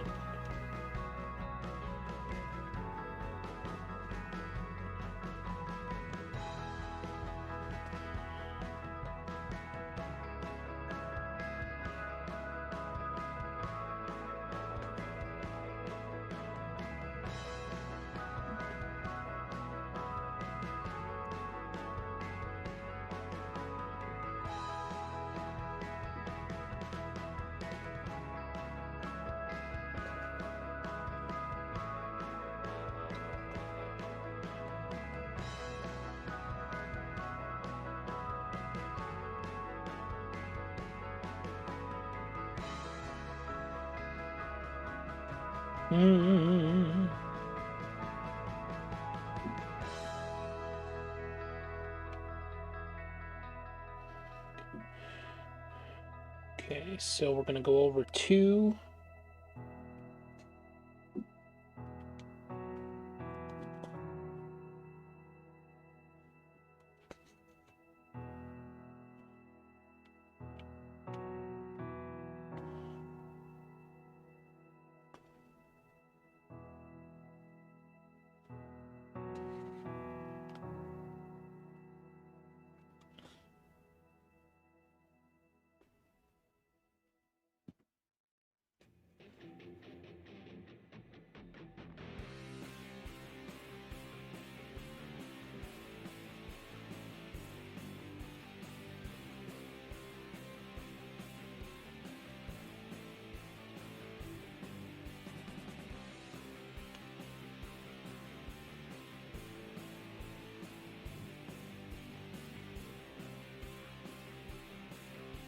Here.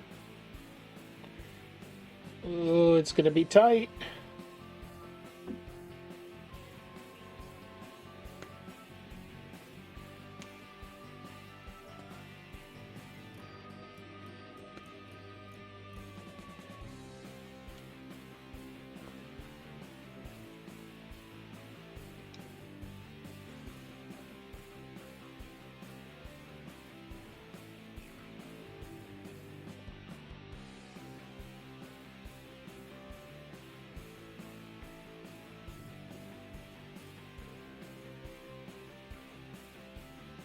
And then 4 more here.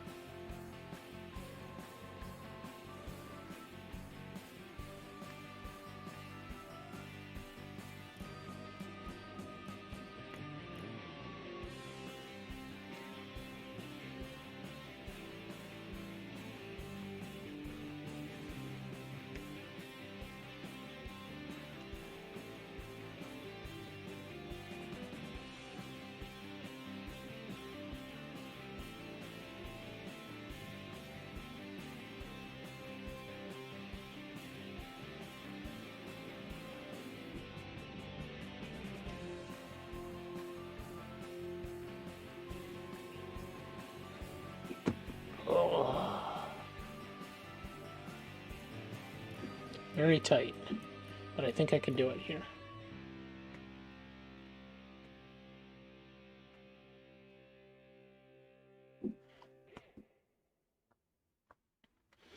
One more.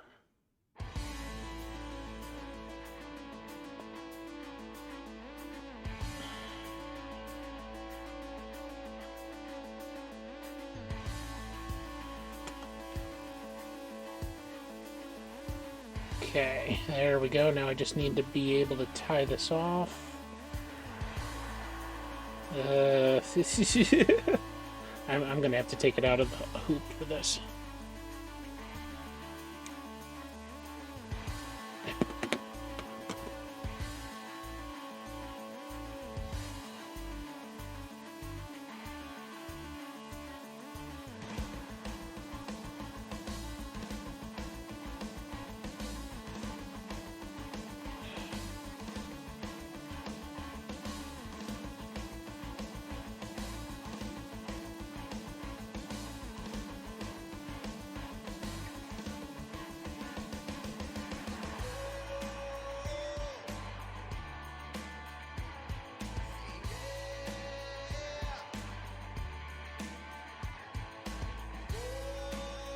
Let's see if I can get one more out of it without this all falling apart.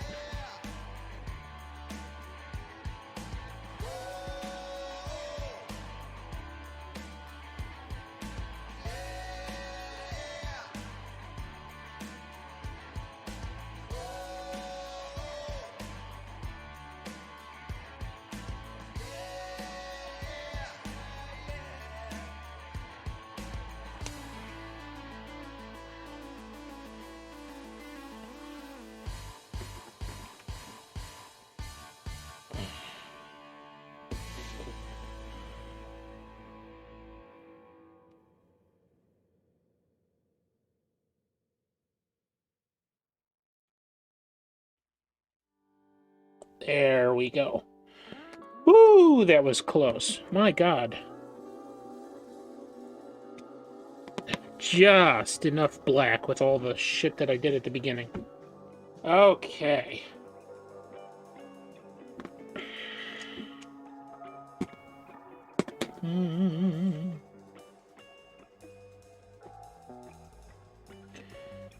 Yeah, so that's definitely going to be like the next part of this for whatever project I work on next. Is I'm going to have, it's not that expensive to buy a set of floss that covers every color, and you've got more than enough, as opposed to this particular kit, which they just give you enough to cover the project. But I knew that going in. Alright, so we got the nice little black outline gone.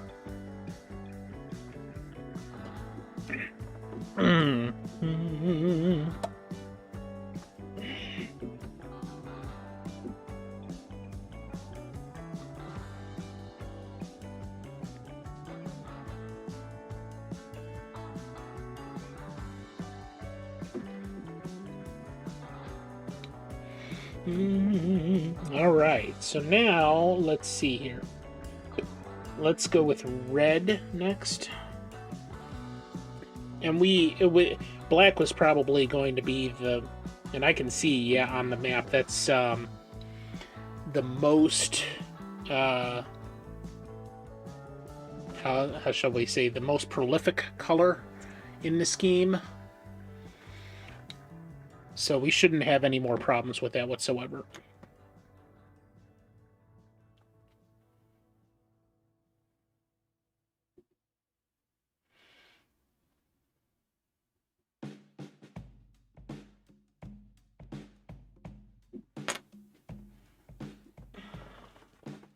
That, and I probably wasted some by following their stupid fucking directions and cutting it. I should have just left it as one strand and started at with one strand instead of doubling it up, or as they suggested. If I had tripled the thread as they said I should in the instructions, not only would this look like fucking shit, because all of that would be 3 times thicker than it is, I would have run out of floss long before I completed the black. So, yeah. Alright, so we're starting up in this corner.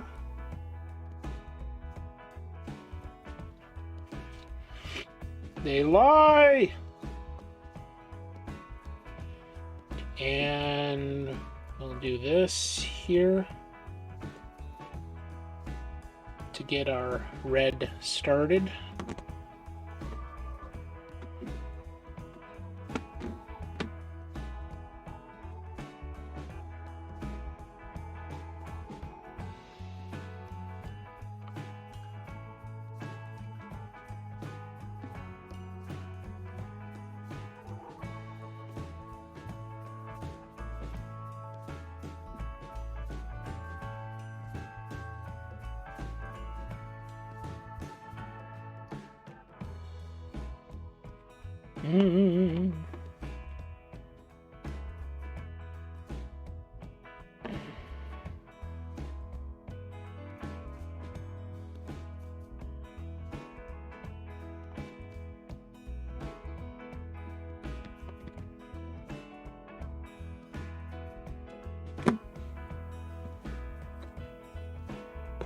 Oh, that didn't stay.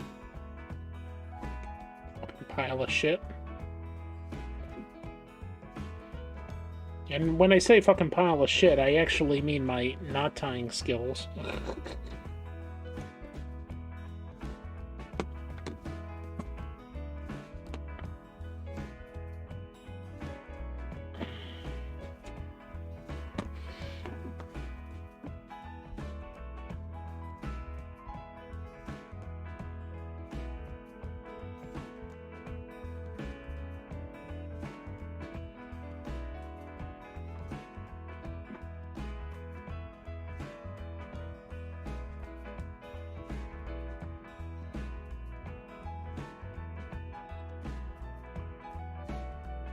Start doing triple knots on these starts.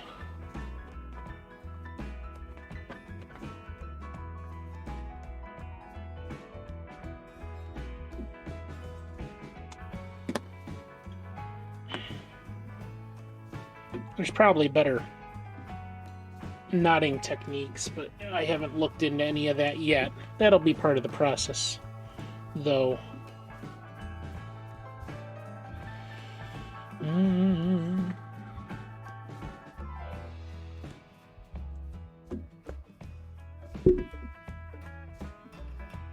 Okay, now we're skipping one.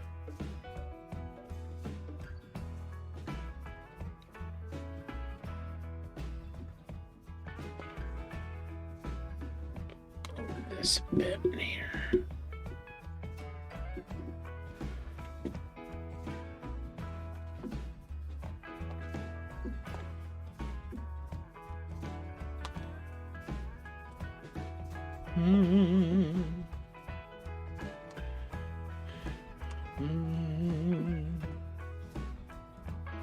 Siren Head? Joel should play Siren Head.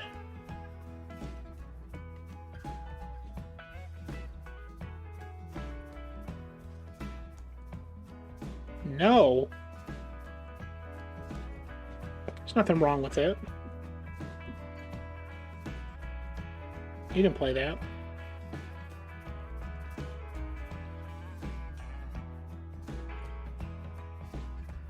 I'll tell you one thing. If I had, if I played indie horror like Whitney does, and I probably will at some point do some of that stuff, I'm not going to be nearly as good at dealing with any of that shit.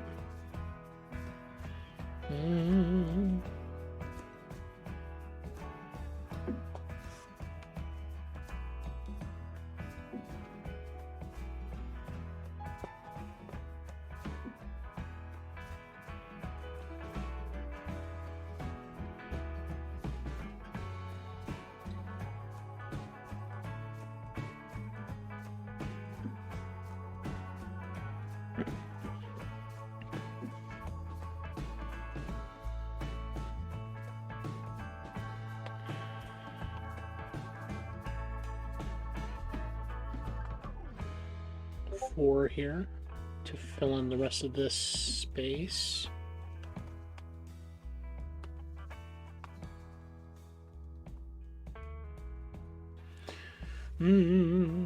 Siren, stealth survival horror with very little to no combat. Yes, actually, that does sound like I would like it.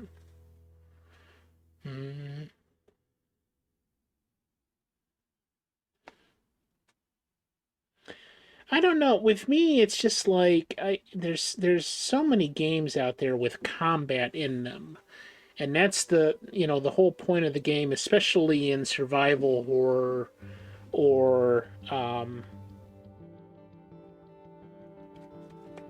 multiplayer or anything like that, is that there's a combat part, and that just never appealed to me.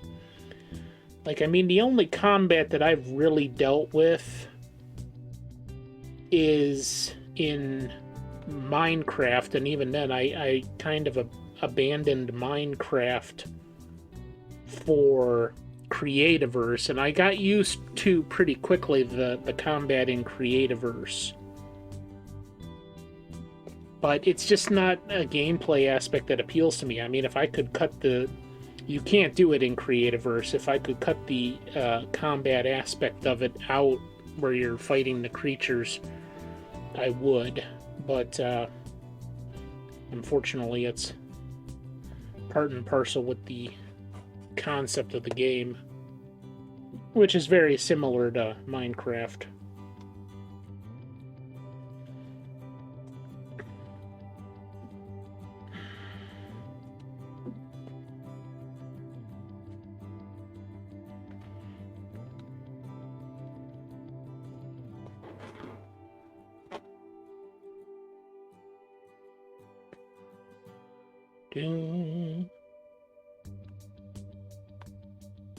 I'm hoping I should... It's 6:30. Yeah, maybe another hour or hour and a half I can get this whole thing done. And that will wrap this project up.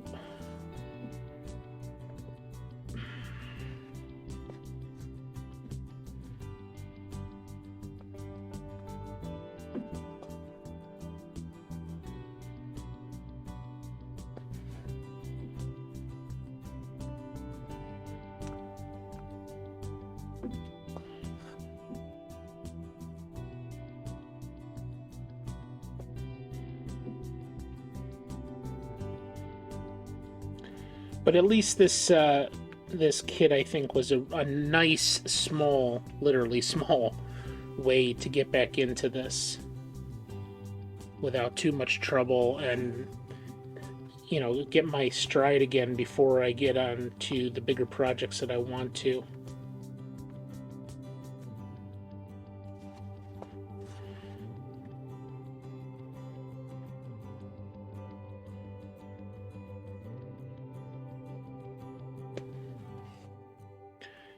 Okay, and then 3 over here.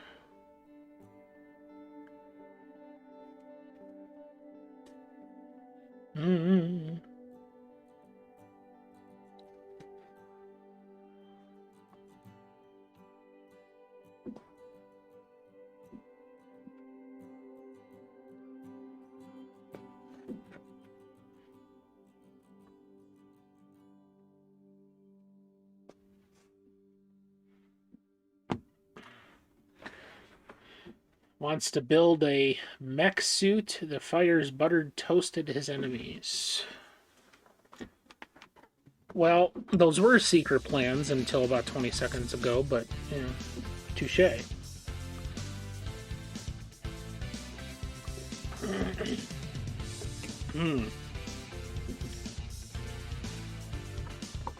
Macrame mech warrior suit.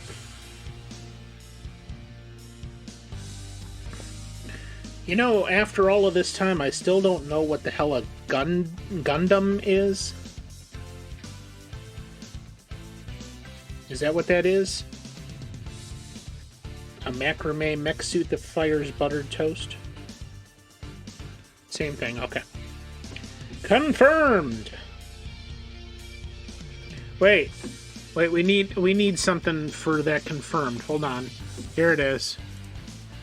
Gonna have to take you downtown. Alright.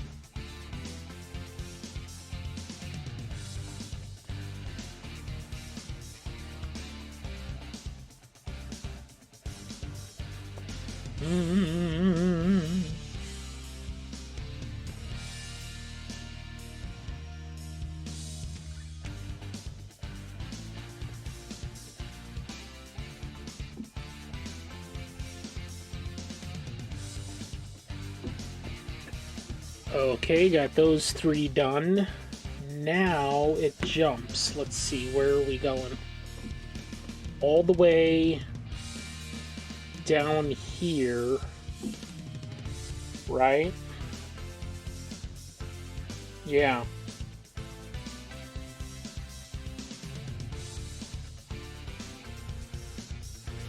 So, right next to that one, on the corner of that one. Which, if that is here, let's double check. Yeah. Robotics, AI versus mechs are man-piloted. Ah. Yeah, that's the location. Now let me look on the back here and see if... it's early in the fill-in game, so I think we could do that no problem. And be okay with the stuff that's gonna cover that. Okay. So down here...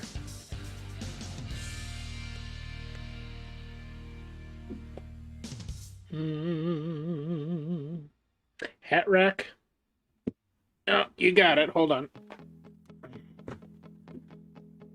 Let's see what we got here.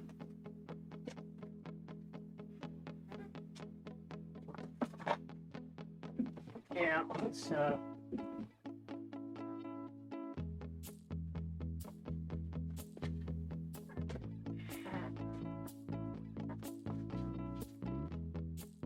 there we go.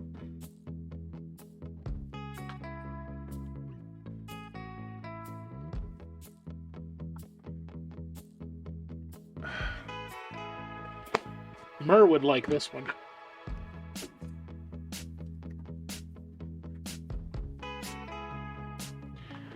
Well, I mean, it can only be there when it's conducive to do so, like a show like this. I'm not going to be doing this in the middle of an interview or in the middle of an audio. You know, no, fuck that, you know.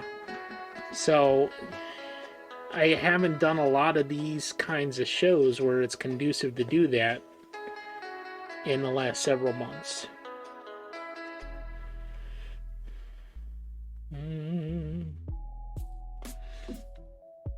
Because, you know, it's just not the type of presentation I want to make. For the same reason I'm not going to do a singing clip or you know, yell at people on a redemption during those shows either. It's kind of that, to me, that's like my brand of professionalism. I don't want to interrupt a nice interview with somebody by putting in some of my own personal nonsense that is like this thing. It's still distracting though, you know. People notice that if they're watching the cams. Okay, so I think that's literally it for red right there. Let me double check. It's just in the hat and the sleeve. So that's it. Now we're going to tie off the red. See how much red we got left? You know, they don't... And the only reason that happened is because of the... That's probably like a typical length we're going to have left over of other things here.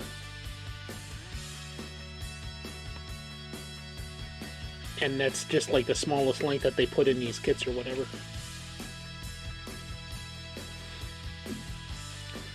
Thank you, Selamu, for contributing to the challenge. Selamu's been lurking creepily in the background this whole time. This whole time?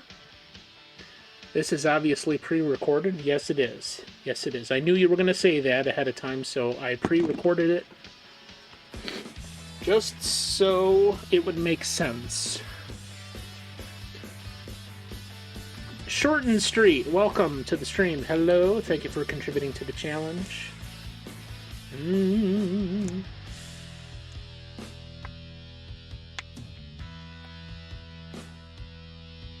It was it was not Selamu, it was Dio the whole time, and you all were fooled. You all were bamboozled. You had no clue it was actually Dio this whole time. As Slate would say, this whole time?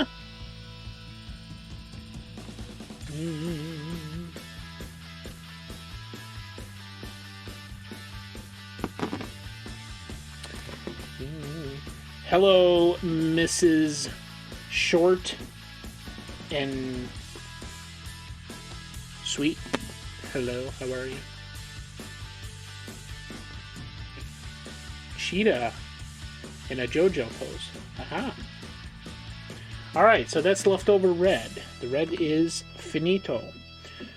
Next, let's do the... Let's do the yellow. Because we actually have very little yellow. Just these three up here, one here, and one here.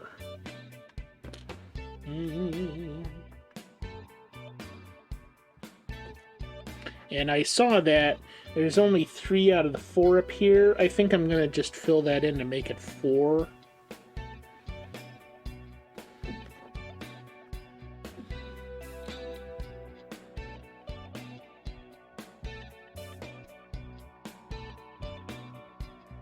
He does have legs.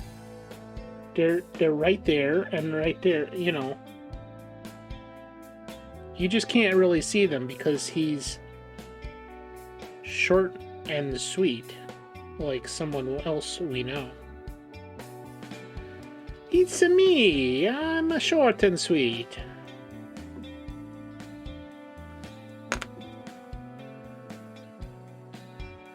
That's what he always has been. Was a now you're calling short and sweet a blob on feet.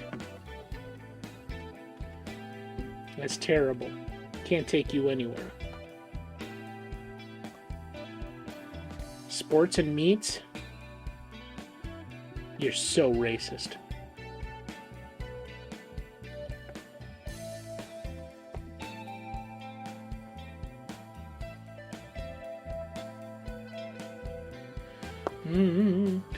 How are all of you fine folks this evening? And I use that term very loosely. Folks, not fine. You're fine, but I'm not sure you're folks.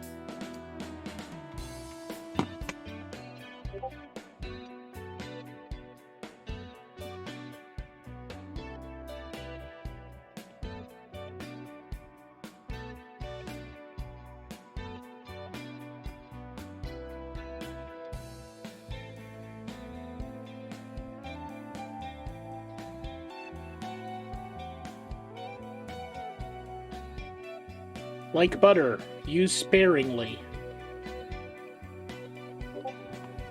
That's it. That's a good one. Write that down. Write it down, Cage!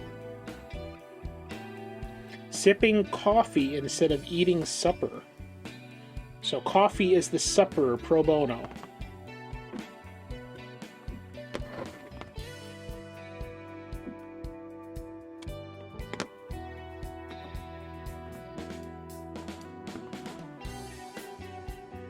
Thank you.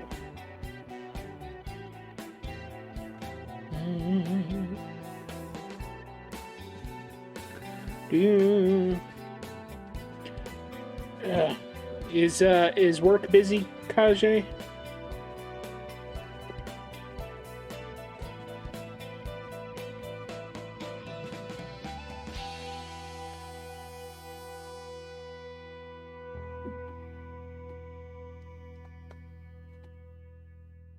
Oh, there's a snarl here. Jesus. Okay. I can probably make it work, though.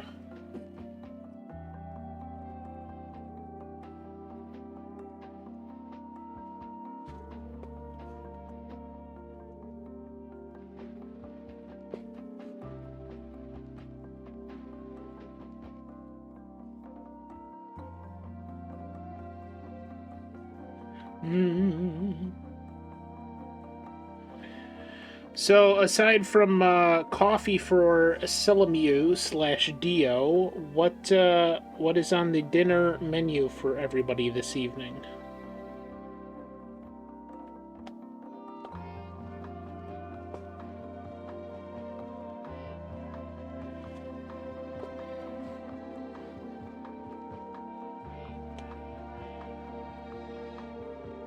Yeah, I think when I go... Like, I've been struggling a little bit with the size of this canvas, so I think when I go to bigger projects, I'm going to also go to a bigger canvas size.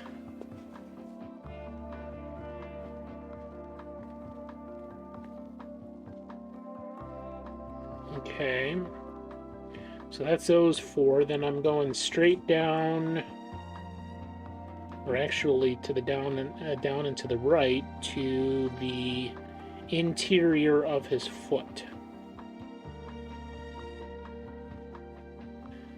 So we can attach it there and attach it there.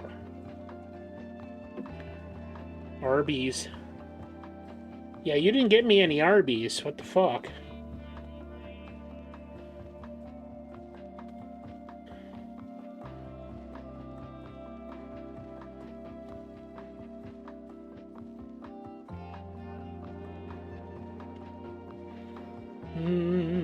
Ramen. Ramen and Arby's, the great duo of dinner.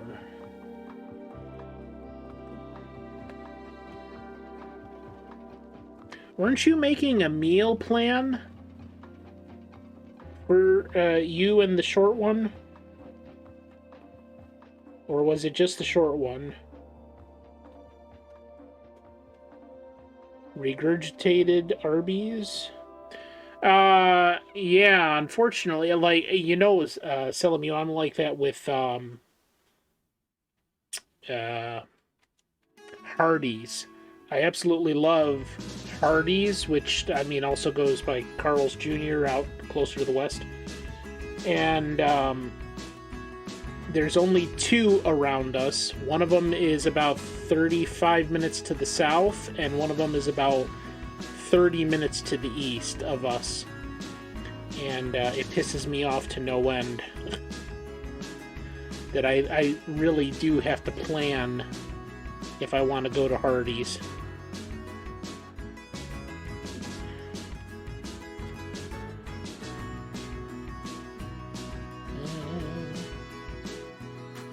Okay, what do we got over here? It's right in the middle of these ones. We've got tons and tons of rallies here. No checkers. That I guess that also is to the west. Hardee's, well, see, here's the thing about Hardee's. One, it was my second job. And Hardee's, when I worked there back in early 2000, it was mainly a roast beef and fried chicken place. Like, they had burgers, but it wasn't like the big thing in our area. It was mostly roast beef and fried chicken. So then it kind of shifted and it became more about the burgers. Like, they really started pushing, and then eventually they got rid of the fried chicken altogether, and it was just roast beef and fried chicken, or roast beef and burgers and filet chicken, breaded chicken filet sandwiches, and the fries and milkshakes. That was the big thing with them, because they used to have at the Hardee's location hand scooped real ice cream milkshakes.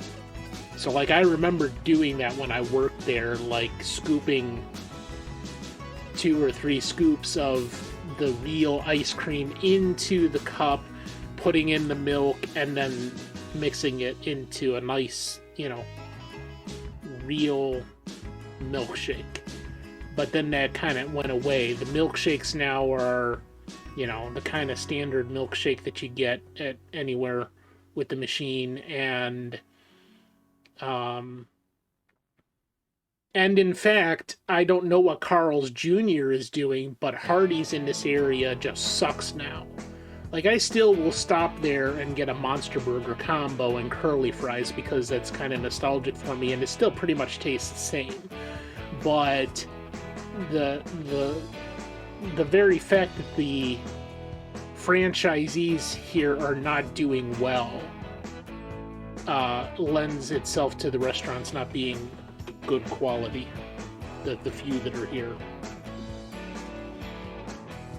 But it's definitely, it's more like Burger King now, but they still kind of set themselves apart from that, because, like, you can still get at Hardee's a Frisco burger, which is made on sourdough bread. You can still get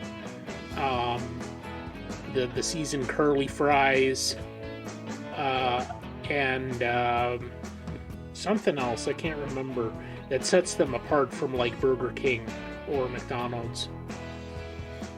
Yeah, the Frisco burger is very good.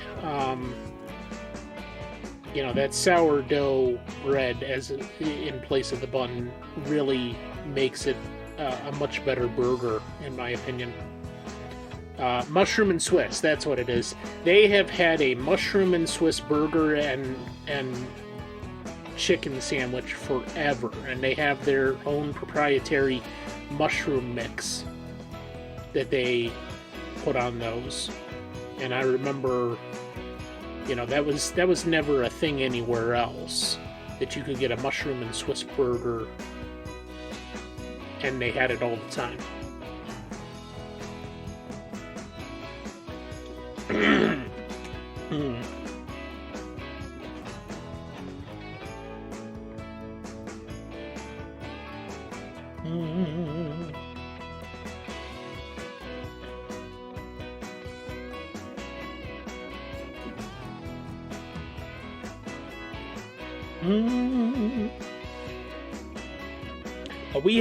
We have rallies all over the place, and I don't know if that differs at all from Checkers, but here it's like it's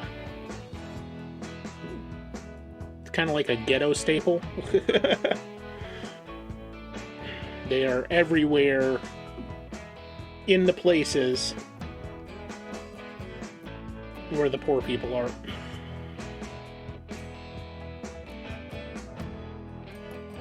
Okay, let's tie it off with this.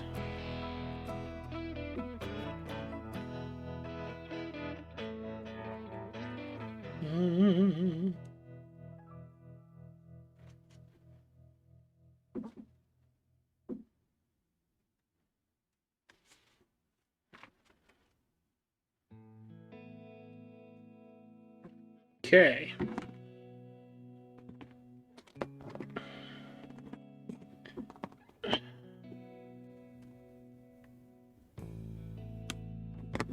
That is the Yeller. Oh, shit. Okay, so I only got 3 colors left. 6:43. We still got some time. I think we can do it. Now, the peach is definitely a little intense here. That's all the color of his skin and the face. The blue is just right here in his overalls. And then the brown is kind of like trim here,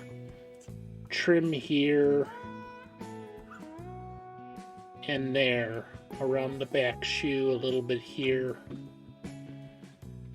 So I think we're going to end with the peach. Let's do the brown next.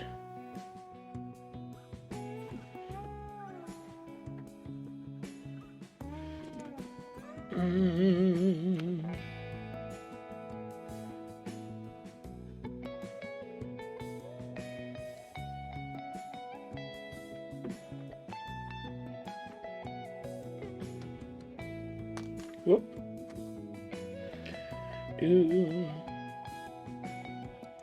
Yeah, we have Rallies and Spades here. We have McDonald's and Spades. The Burger Kings, I mean, there's still plenty of Burger Kings around here, but we've had probably like, I don't know, 4, 5, 6 locations close in the last 2 years around here. And I don't know if that's COVID related or not, but several of the Burger Kings have gone away. We've got plenty of Taco Bells. We've got a few Arby's here and there. And trying to think what else. Rallies. We've got Dunkin' Donuts. There's Dunkin' Donuts everywhere here now, and Starbucks.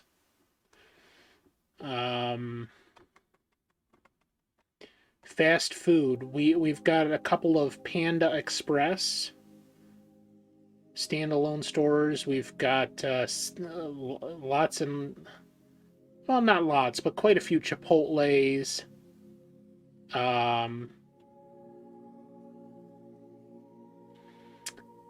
Something that cropped up just in the last couple of years. We've got quite a few now of what is that?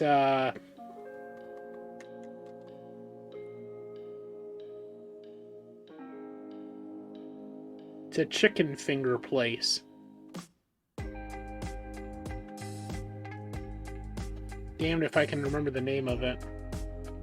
I never go there because it don't work on the keto diet, and I wasn't that impressed with when they first opened it. I tried their chicken fingers, and it was okay.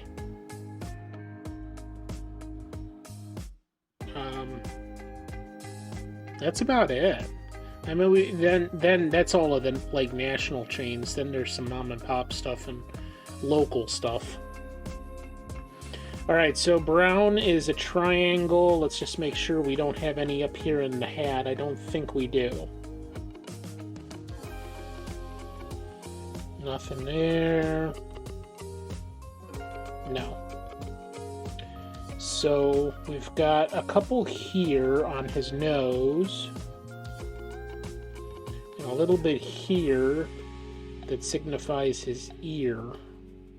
It's like the brown is kind of a shadowy area on him.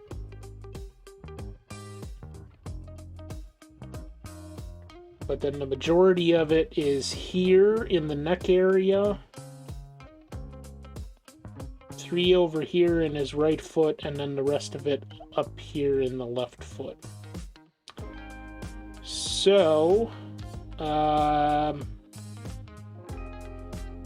let me start with the ear, then go to the nose, then go to the right foot, and then up into the neck. Oh, The ear threads are connected to the nose threads. The nose threads are connected to the right foot threads. The right foot threads are connected to the neck threads. And Cage is a son of a bitch.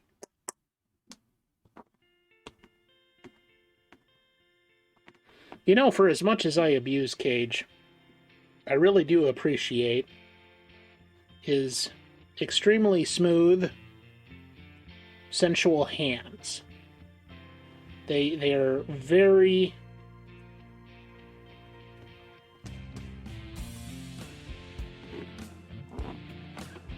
I'm trying to think of a descriptor there.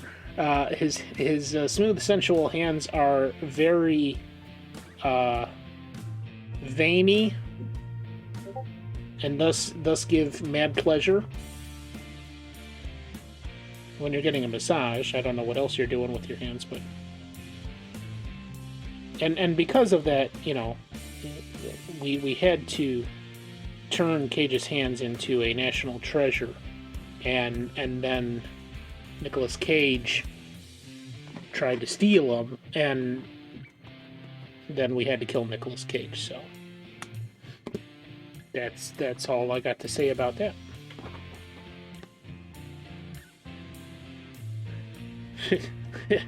You don't know me very well, do you?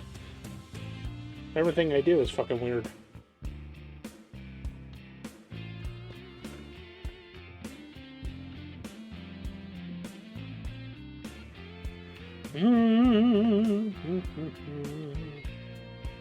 Hashtag not sponsored by Cleveland.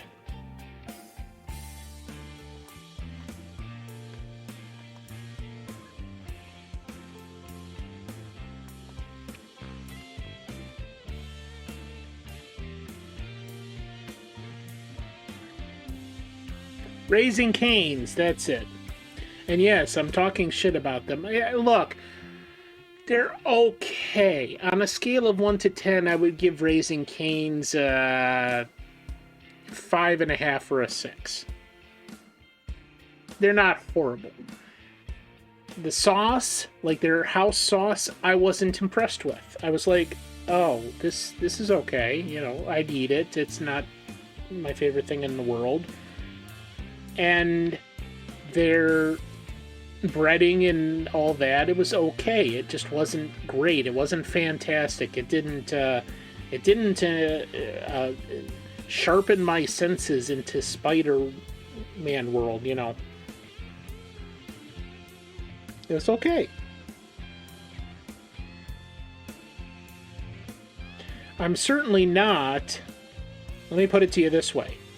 As a person who regularly has to decide that if I do a cheat day on my diet, what my cheat day is going to be and where I'm going to go to do that and what I'm going to eat in the way of carby foods that I can only eat once in a great while, I'm certainly not going to choose Raising Cane's. It's just not a high priority for me.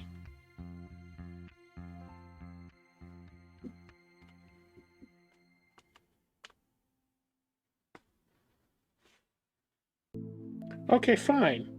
Fuck you too, bitch.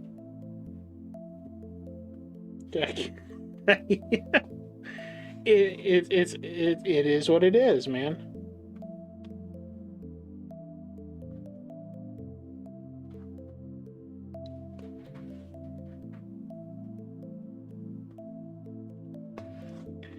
Hey, look, let me do it this way.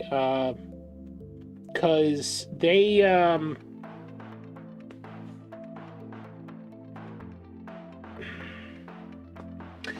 got into a field that is kind of difficult to get into, and I know they've been around for a while. If I'm in the mood for fried chicken, and I'm saying, okay, this is what I want to do with my cheat day. I want to go and get some of the most unhealthiest southern delicious fried chicken I can find, I'm gonna go to one of two places. And that's either KFC or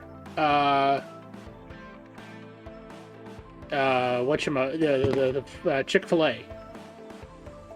Because look, KFC isn't the best chicken, hands down, but it most definitely is a comfort food from my past.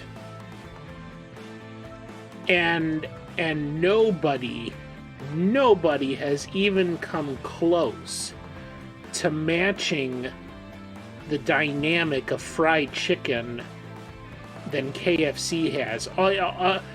This should be the conversation ender on KFC. The Double Down sandwich. That's it. The Double Down sandwich is the end of the fried chicken discussion. Okay? No, I'm serious. You can't combat that. You can't dispute that. The Double Down sandwich is the end of the entire fried chicken discussion. When Popeyes or Raising Cane's or Dave's Hot Chicken or any of these other places that got into this game thinking they were hot shit decides to make a similar sandwich where you take 2 fried chicken fillets and make them the bun in the sandwich, then maybe we can talk about that. But until then, KFC is the god of the dynamic of fried chicken. I'm sorry, there's no disputing that. None of the rest even came close. And to up that ante, KFC that said, oh, what else can we find that is delicious and is so extremely unhealthy that we're going to serve it right next to the Double Down sandwich? Oh, I know what we can do. We can fry up fresh, hot donuts and slather it in hot, melting icing and serve that as a side dish. I mean, do you understand what I say? Dynamic? The feel of the entire situation of the chicken empire that is KFC, and the Colonel with the 11 herbs and the spices and the goofy fucking tie. KFC is... Hi, Paul. KFC is the king of chicken for a reason. It's not the best chicken in the world, but the dynamic of the entire restaurant and how they approach that is the best. You can't deny it. So, I mean, when I don't give a shit, and at that time that they came out with the donuts, I was like, yeah, I don't give a shit, so I'm getting whatever the hell I want. And I went to KFC because I had heard that they had donuts, and I wanted to see what it was like, and they said, yeah, okay. And I ordered, they didn't have the Double Down sandwich at the time, but I ordered the donuts along with, I think, maybe some chicken tenders or something. And they gave me those donuts, and I was like, hot damn. This is the greatest thing that is unhealthy from a fast food place in the history of the world. Now, yes, their mashed potatoes are great. I don't know, because I don't typically get mashed potatoes from fast food places. I mean, I think the only competitors to that would maybe be Boston Market, or I don't know, who else has mashed potatoes? Church's Chicken used to have that. I'm trying to think. But I mean, yeah, okay, they got great mashed potatoes. I'm not getting the mashed potatoes anyway, unless I will get a bowl from KFC and then they, line it with the mashed potatoes and then they put in corn and some chopped up chicken and cheese and that. I do like that. But like typically when I'm going to KFC, I'm getting a side of mac and cheese and a side of fries. I haven't had Boston. Oh, you. Oh, so you really like it. You like it. You really like it. God, I haven't had Boston Market in years. Maybe even a decade. There's so many better places than Boston Market, so I'm not going to bother with wasting my time with that.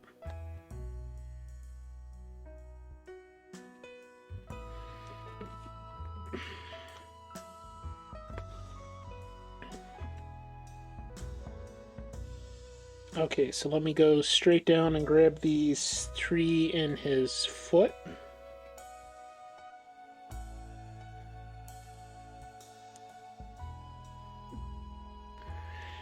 So I take it that, well, was it a manager experience or was it a job? Like, this is the work they expected you to do experience or what?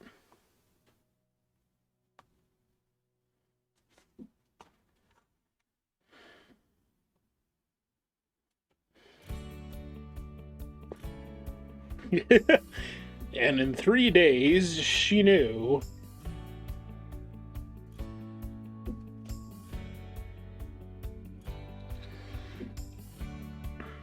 Pizza oven crosses. See, that's all local shit. I mean, that's a little bit different if we're talking local versus national. Oh, so they had a setup to fry or to do the setup for the food that was not made for a short person. That's an ADA violation right there.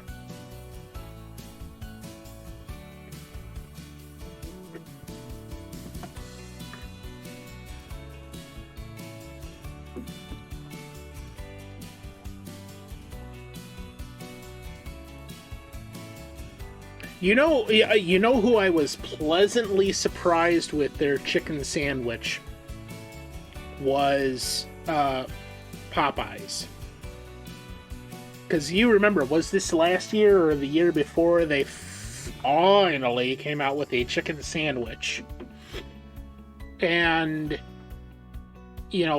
people were fighting each other over it and selling on black market on the internet and I think there was even somebody that got killed over a fight over the stupid chicken sandwich at Popeyes. And I waited for all the stupid hubbub to die down, and then I went and got one, and I was pleasantly surprised. Now, that wasn't the greatest chicken sandwich either, but I was pleasantly surprised at how delicious the sandwich was. They could have done a better job on presentation, and that lends itself to just about all of the Popeyes that I've ever been to being run by people that don't give a shit about their job. So they probably could have done a lot better in that regard if they gave a shit. But since they didn't, it kind of got ruined in that regard. But not quite, no. But I was pleasantly surprised at their offering. Like, I wouldn't say no to that sandwich again.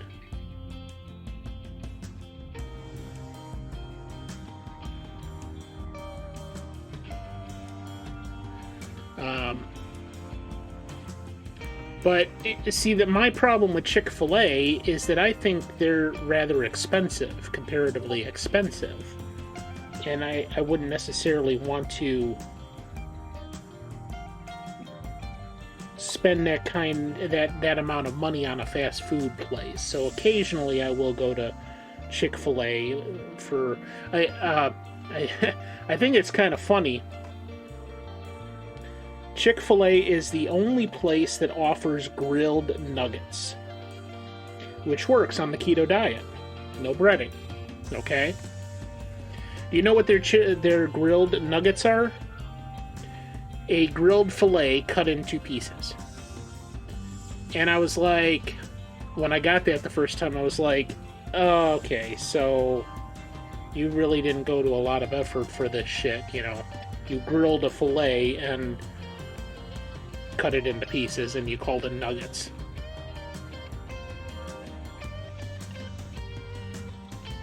Yeah.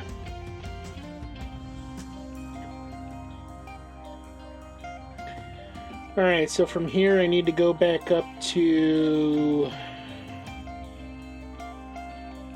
here.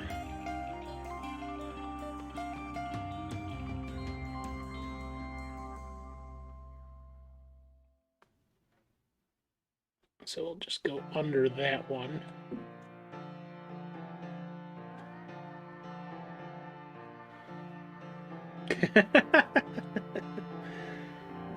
That's funny. Okay, so we're going to start here and go back. We're gonna take you back. Way back.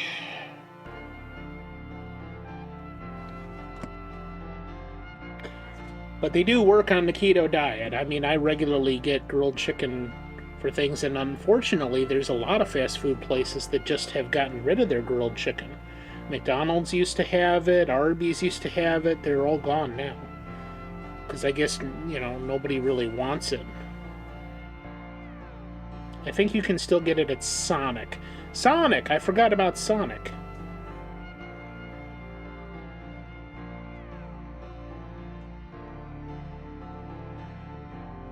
Three, 4, 5.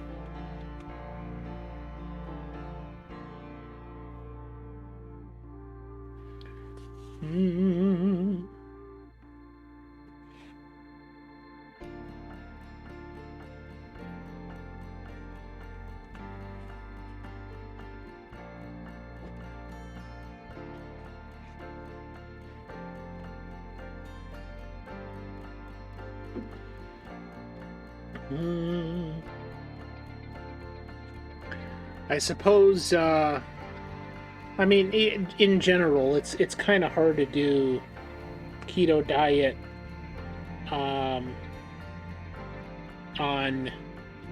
when you're doing fast food, because, I mean, there are things that work, but you're often going to be paying for stuff that you're not going to eat.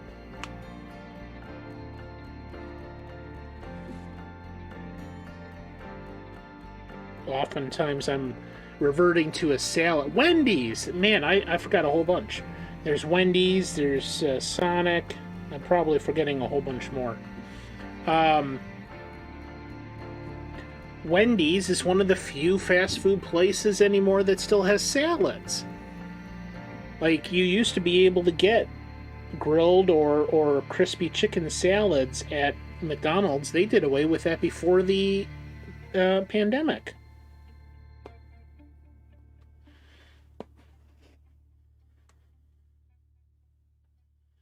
Okay, so those 5 there, then here we're going down.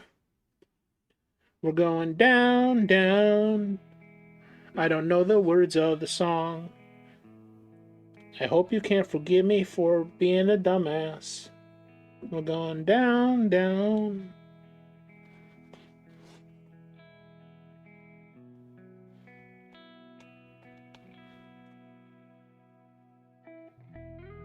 Now, wait a second. Oh, yeah, okay. So skip one, and then here.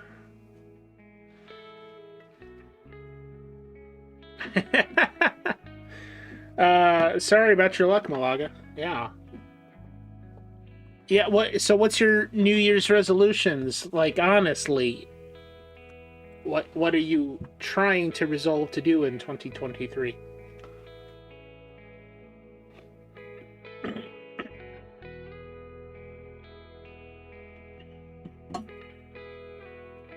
Oh, excellent.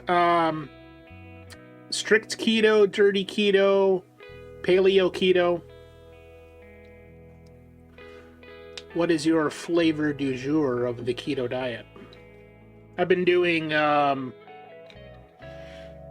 mostly a dirty keto for ever since beginning of 2018, on and off.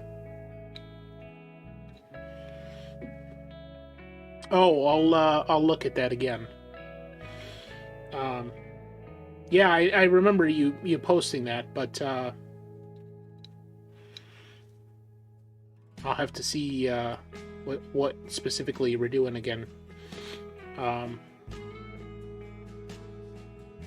Yeah, I've been doing the short version of the long story is in 2018 I got up to my highest weight, which was 506. I decided, okay, I need to do something about this because I was in constant pain every day. A friend of mine I paid to go shopping, because I was even having problems going in the store to actually shop, to do my shopping and create the meals for me, and I just bought the meals from her, and she kept me strict on that with portion control, and that if it wasn't for her I would have not been able to do it, or at least found the willpower easily to do it. And in the first 3 months I was down by 56 pounds, and by the time COVID hit I was down to just under 400. So over 100 pounds lost. I think at my lowest I was 386 or so. So almost 120 pounds. Then COVID hit. I had an adverse emotional reaction to the stupidity of people around me. And I said, fuck it. And I started gaining weight again, and I got back up to 470. Then about a year and a half ago now, I started again slowly, and I'm back down to just under 400 again.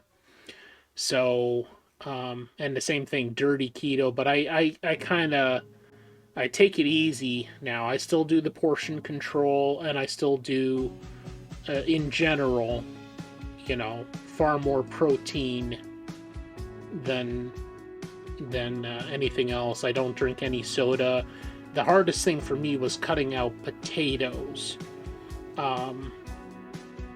Like anything, and not just fries. I mean, you think of fries, but just anything potato, mashed potatoes, tots, fries, potato cakes from Arby's. I used to love those. That was my go-to thing. And yeah, so it's been a mental and emotional struggle as well. And you're saying because you're a recovering alcoholic, that's fantastic of you as well. That's a completely different front, and having to deal with that. Yeah, rice. Now, rice is easy for me. I can easily substitute cauliflower rice for regular rice. But my problem is potato, because there is, let's see, potatoes, you can do mashed cauliflower, which is not bad. It's good, but it's a time-intensive process to make. You've got jicama, which is extremely expensive now. It was expensive back when I started 4 or 5 years ago. Now it's extremely expensive and hard to get. And radish. And that's it. Now, I will sometimes do, because daikon radish I've found in some of the Chinese markets, and it's relatively inexpensive. You can't get daikon radish cheap in like Giant Eagle or any of that other stuff. The normal stores. It's going to be expensive as all hell there, but in some of these Chinese markets, daikon radish is cheaper. I've seen it as low as like 89 cents a pound. And daikon radish, in my opinion, makes a great replacement for potatoes if you're doing like a home fries or cubed or whatever, that sort of thing. It works well. Not so well for the mashed. For mashed I use cauliflower, but yeah. Zucchini noodles, yep. See, pasta. I like pasta, but I can do without it, so it's not that big of a deal for me. But the potatoes and the bread, that was the hardest part. Now, yes, I seen that too. In fact, I even tried it once. It didn't turn out as well as I had hoped, and it's very labor intensive. I've been getting the cauliflower pizza crusts from Cala Power is the name of the company. When I really want to do that. And what else was I going to say? Oh, Aldi. Aldi has finally gotten off their fat ass and had some really good keto-friendly products. Bread, wraps. They just came out with keto dinner rolls. And there's one I've been getting from Walmart also that works well.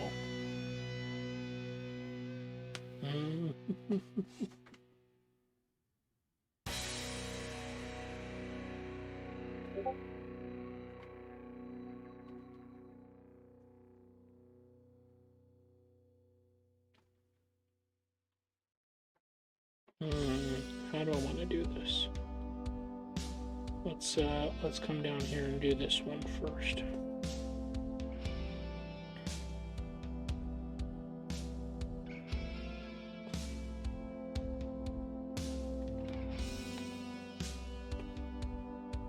Yeah, they now have it nationwide, or they should. So Love and Fresh, which is their bread brand, has a keto version. And they have the wraps are good. I'll get the keto wraps from Aldi's, which is similar to the Mission low carb ones, but a little bit better.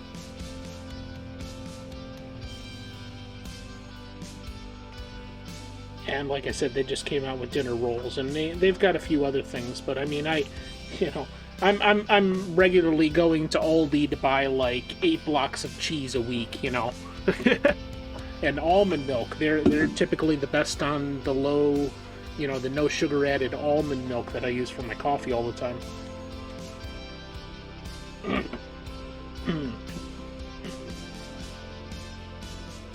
All right, so we got that section there.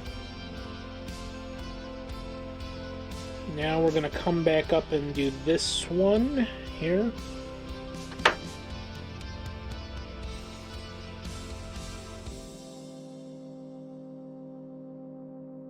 We can just jump that one. Okay.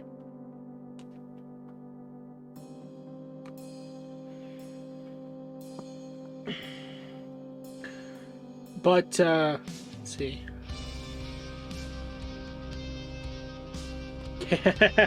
It's easy to think that, you're checking out with 5 steaks, 20 pounds of cheese, and almond milk, and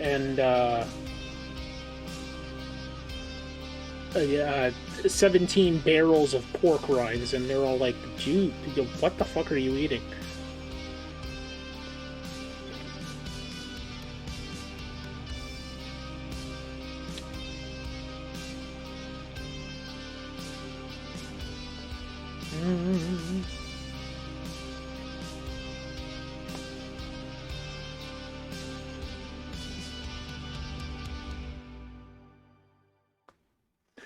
Okay, now I think I can go all the way down and then come back.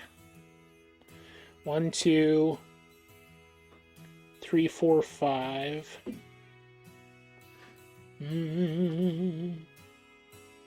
Yeah, I mean, I regularly, I have a Sam's Club membership. That's where I get my pork rinds from. And well, not regularly. I'm typically going up there like once every 2 months, I would say, and buying 6 barrels of pork rinds, because that's how long that's going to last me, and I only want to go up there when I absolutely need to make a trip to stock up again. That, and I don't know if you have GFS in your area, but GFS is an excellent resource for bulk meats.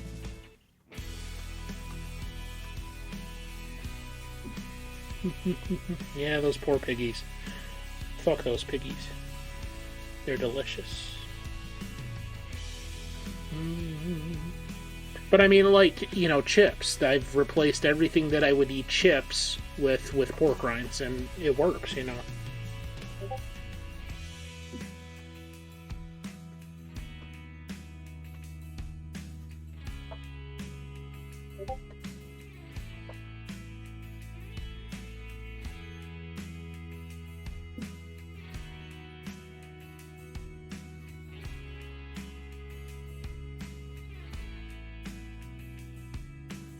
Oh, I fucked up. That's okay, I can fix it. So I need one more here. So that's that. Now I need 2 here and 1 more here.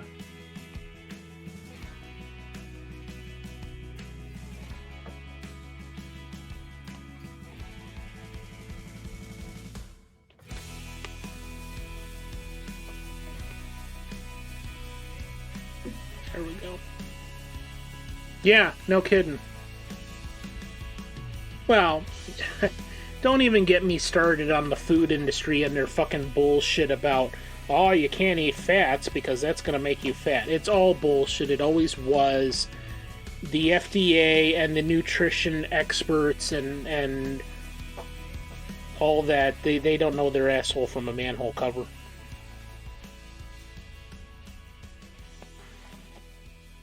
It's all bullshit. And it's all bullshit because they don't actually have, like, people's health or best interests at heart. They just made up this shit because it's gonna make them more money.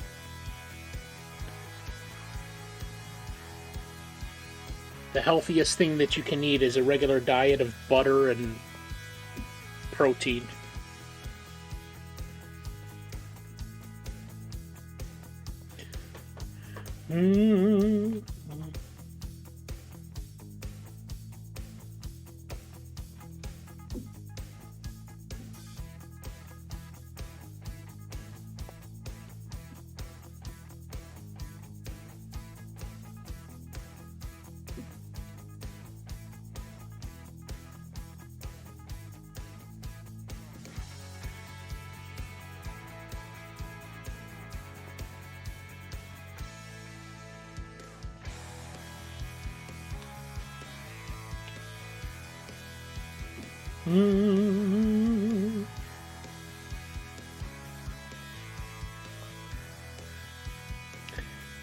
Alright. Then I just have to go back down and get this far left side. Which is 4 stitches starting there. So let me slide this in there.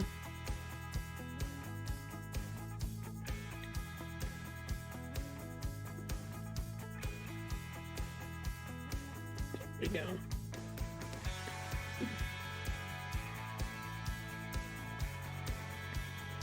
Now, I don't know if you've ever seen this, Malaga, but there was a video I saw on how to traditionally make pork rinds, and there was a guy, you know, because that's a Latino thing. It's you know, chicharrones, and he said the traditional way to make that is you take the, and I'd like to try this sometime. I don't know if I ever will because of just how labor intensive it is and messy, or can be messy.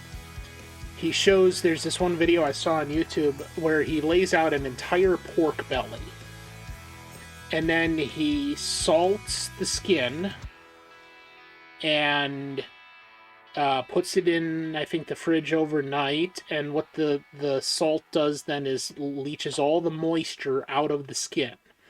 Then he throws the entire pork belly into the oven and roasts it. So then you're getting your bacon, essentially, out of the pork belly, and then the skin, it turns into a really crispy shell almost on the top of the belly. And then he just takes and pours hot oil over the skin, and it crackles and puffs up into the pork rinds. So that's the process of how it's made.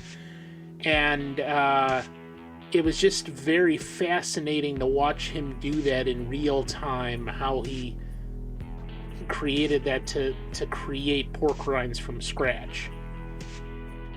And it looked like a very interesting and cool process. You haven't had fast food in over 3 years. You drink a 30-pack a day? Wow, that's even more than I did. 2 supersized meals for McD 6 months after you quit drinking. You started keto and exercising, and you dropped 60 pounds in 8 months. That's great. That's fantastic. Yeah, a 30-pack. So in my heyday when I was DJing, this is where I picked up the habit, is the bars that I would work at would give the DJs like pop and water and soda, whatever they wanted, for free. So I like Mountain Dew, and I would start drinking Mountain Dew cans. And I unfortunately got into the habit of drinking a Mountain Dew and then waiting. I mean, I wouldn't chug it. I'd sip it and be done with a can in like maybe 15-20 minutes, and then go and get another one. So over the course of like a 6-hour shift, I was drinking anywhere between 8 and 15, 16 cans every night. And I just got into that habit, and after a while it started taking its toll. And but now, I mean, I'll only very occasionally get like a diet soda, because I decided that I just really wasn't a fan of carbonation. And I just get drink flavors now and flavor the water. Or I drink coffee or tea. So, yeah, but I understand that. That beats me, though. There was never a time, like, I knew some people like that too, that were drinking, upwards of 4 or 5 2-liters per day. And yeah, exactly. And I even knew a guy. I even knew a guy that had type 2 diabetes, because as a child, he would drink 4 or 5 2-liters of Dr. Pepper a day.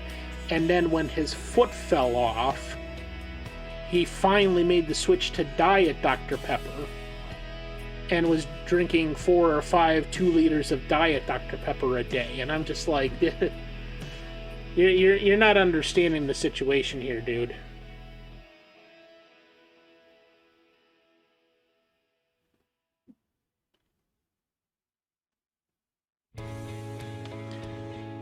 But unfortunately, that's a big problem with a lot of people, is having the willpower to stop. My problem was always food is a go-to for my depression. Yeah, exactly.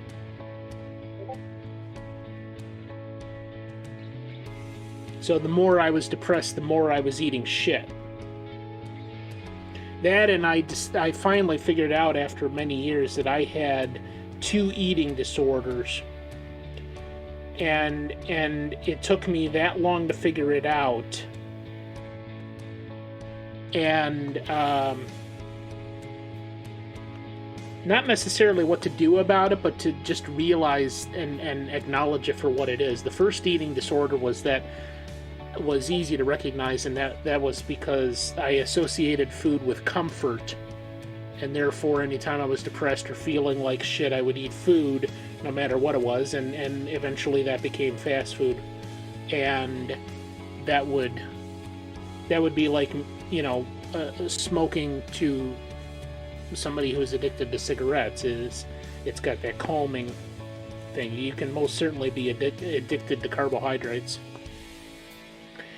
And the second thing that I actually just realized, like within the last year, is that at an early age, I associated wholly being full with being satisfied.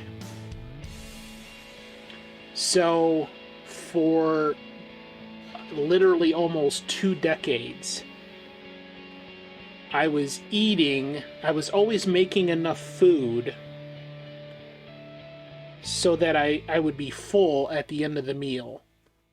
And I didn't even realize what I was doing. Like, I was creating meals that were so full of calories, so much food, that a normal person wouldn't be eating nearly that amount. Or if I was going to fast food, I'm buying a combo and then 3 or 4 extra sandwiches and another large fry to go with that combo, because that is what would fill me up. And it was only then, when I was full, that I was satisfied, and that was a complete meal. So it took me that long to realize that it's not going to feel as good mentally and emotionally, but it's much easier for me now to do portion control and say, I don't need to have the amount of food that's going to completely fill me up to be satisfied with this meal. So that was a mental issue that I had to completely overcome before I could make any real headway on that.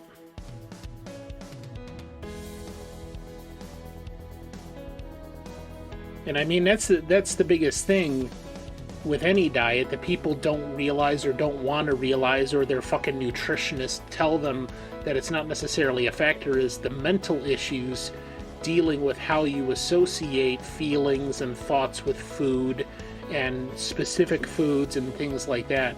Just like a cigarette, it's addiction at its core. And they don't necessarily want to address those things, the mental aspects of what it means to the person. And that's probably 9 times out of 10 why people fail off of diets. Okay, this is completely done now. Brown. We got those 3, we got that section there. Okay, we can finish off brown here.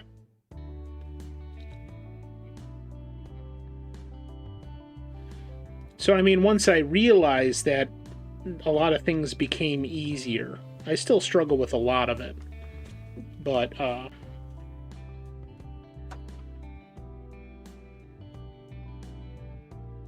lot of that became easier to deal with in real time.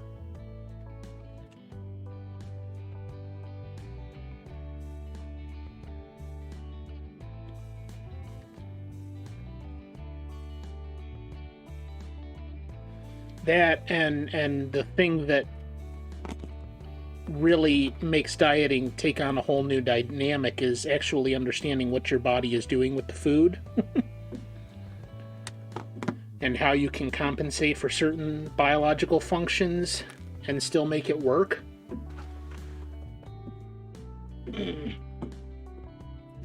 That kind of stuff just isn't taught in school. You have to figure it out after the fact.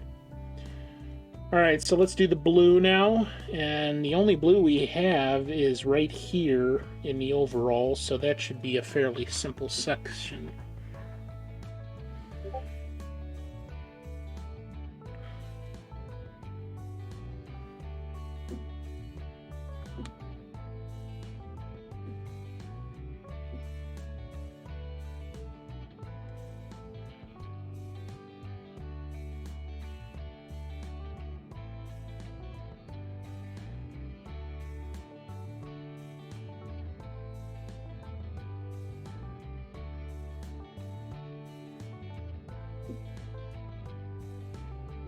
Yeah, there you go. So kudos to you on doing that, man. It's some of the hardest things that a person will mentally ever have to deal with, next to grief or strife or that is addiction. And it's not just drugs. That's probably the biggest misnomer out there, is that addiction doesn't only deal with drugs.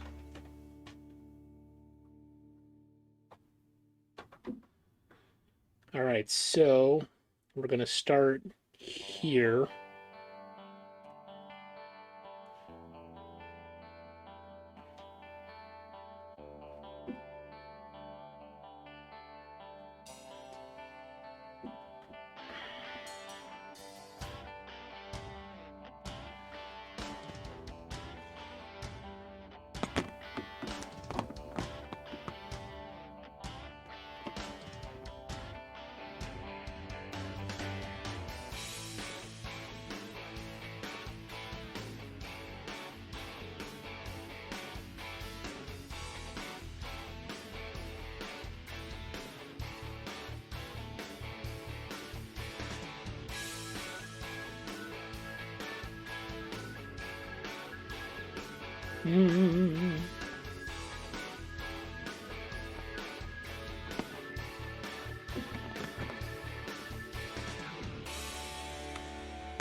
Okay. Let me do that one again.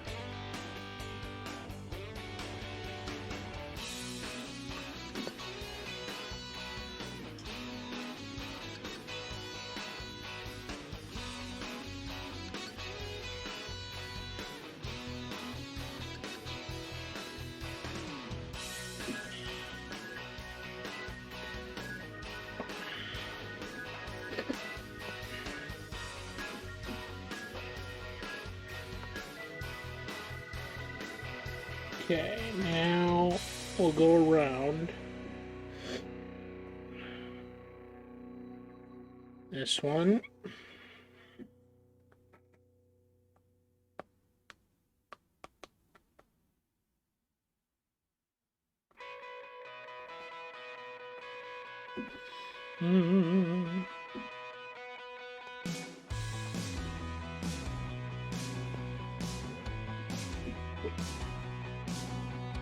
And down.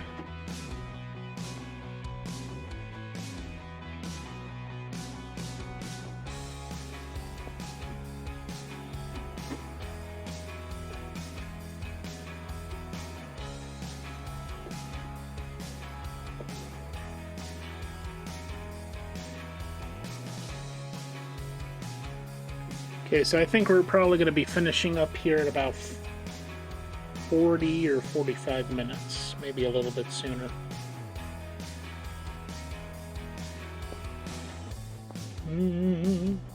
Almost done. Taking shape. This one and 4 there, and then 4 down, offset 1 to the left.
Yes, yes, indeed. If you've not, I'm assuming you don't really know Slight, because he's not in Raging Wolves. But Slight's story, and he's told this before, he got in pretty bad in his late teens, early adulthood with it's either heroin or meth. I can't remember which one. One of those two harder drugs, and he was, he was having a real hard time with that in that whole period, doing a bunch of things that he was not proud of, and living that lifestyle and trying to make it work, and pissed off a lot of his family and a whole bunch of things. And he got clean, I think, I want to say 5 or 6 years ago, maybe a little bit more than that.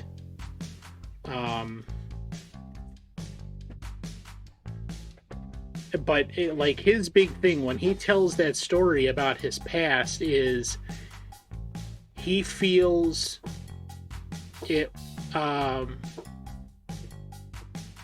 like his biggest regret about the whole scenario was that the drugs damaged his brain. Like, he can definitely feel a difference between when he was younger, before he started all that mess, and how his brain operated, and how it is now, and how he has to deal with things mentally. And he feels that it definitely damaged how his brain operates in that time. And that was his biggest issue in dealing with that whole thing, and in recovery, is that was the consequence. He had to pay for that. So that's why that's his the subject that's near and dear to his heart.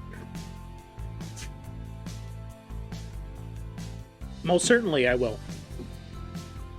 Yes, he's in a much better place now. And I didn't put it in here, but let me, if you want to give him a follow,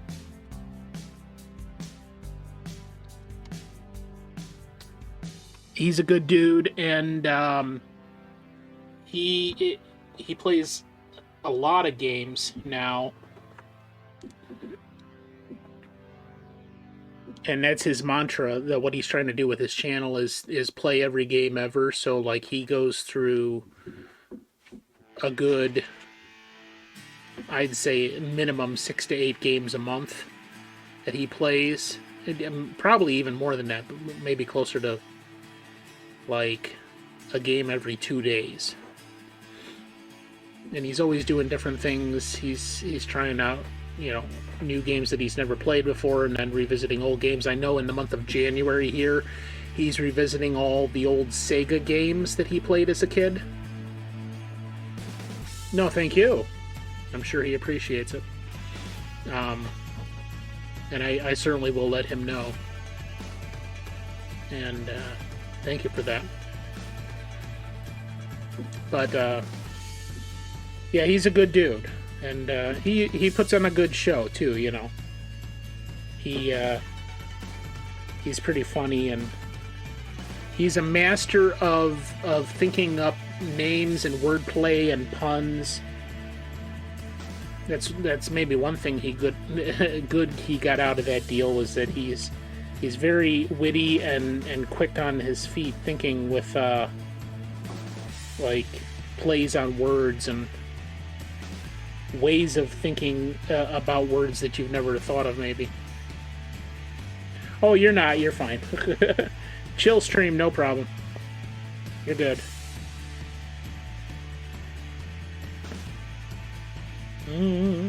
I'm actually almost done. I just have this little bit of blue to do here, and then the peach that's in his face,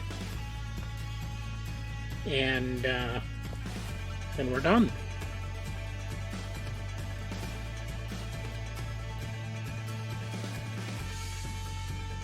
That's not right. Gotta undo that.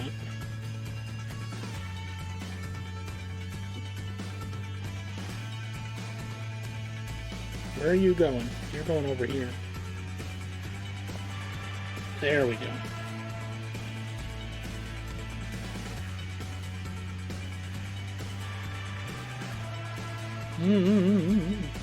Yeah. The peach for last. Then we're going to insert the peach onto his face.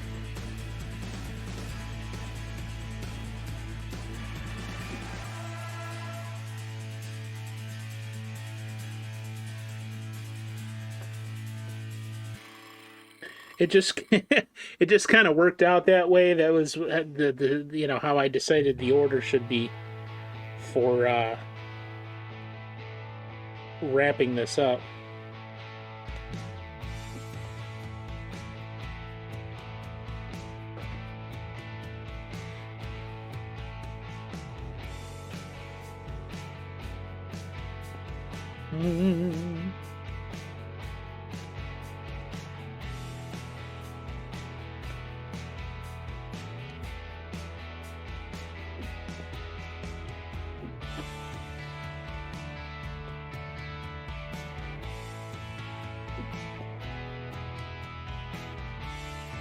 Yeah.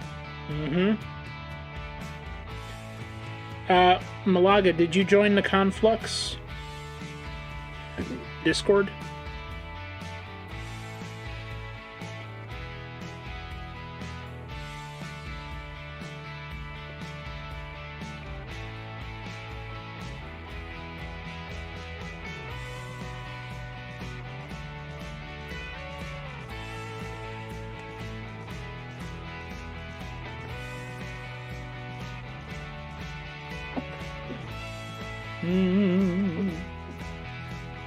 Cases of floss, yeah.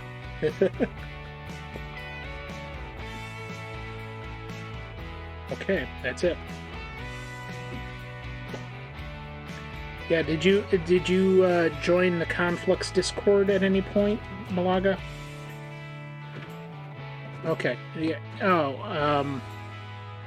drywall repairs. Talk about multitasking. Hold on. Shift.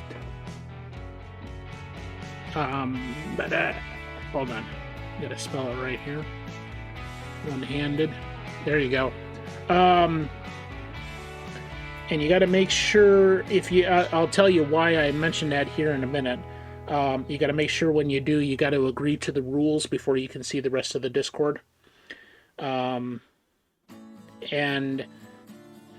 now that's our home Discord. Like I didn't have a Discord really prior to this one. Me and my brother and like 14 or 13 or 12 or other people joined in, and Cage is a Dick Sword. He's one of them, and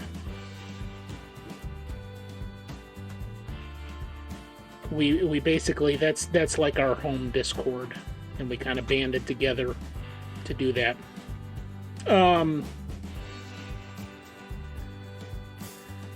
Yeah, there's rules. I'm sorry about your luck. But the reason I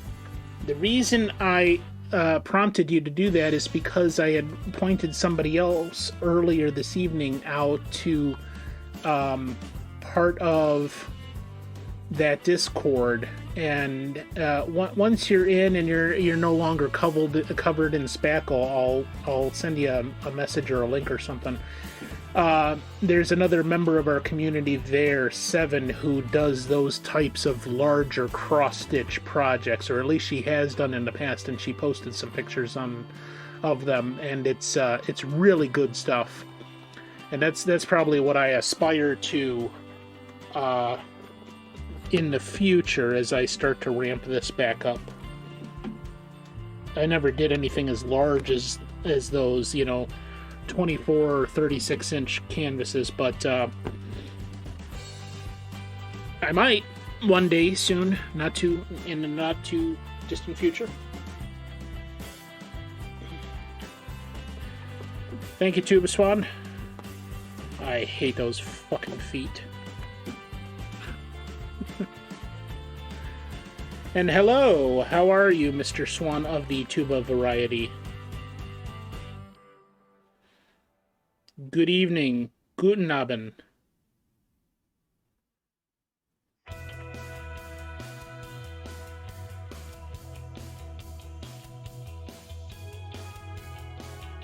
I'm assuming you just got off work not too long ago? God damn it.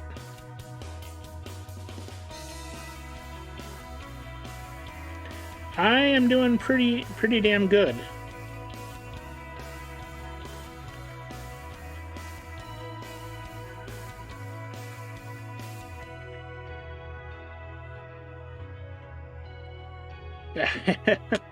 Hey man, you can blame the weather all you want. That's the weather sucks in my opinion.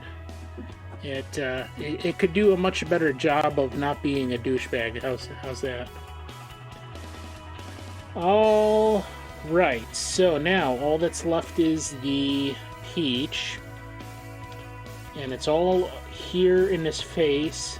But let's start over here with his ear on the left side. So that would be this one.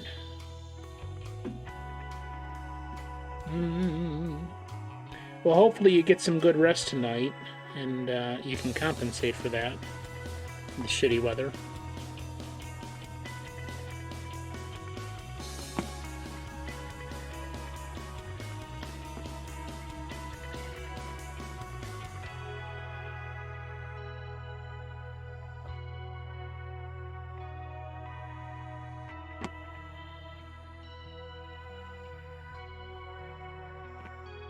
Yes.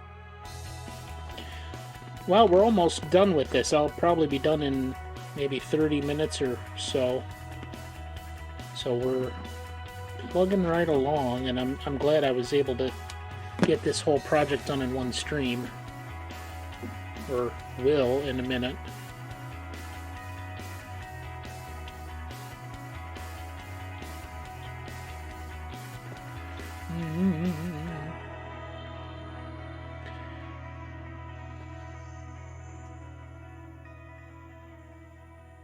Okay. Now over here.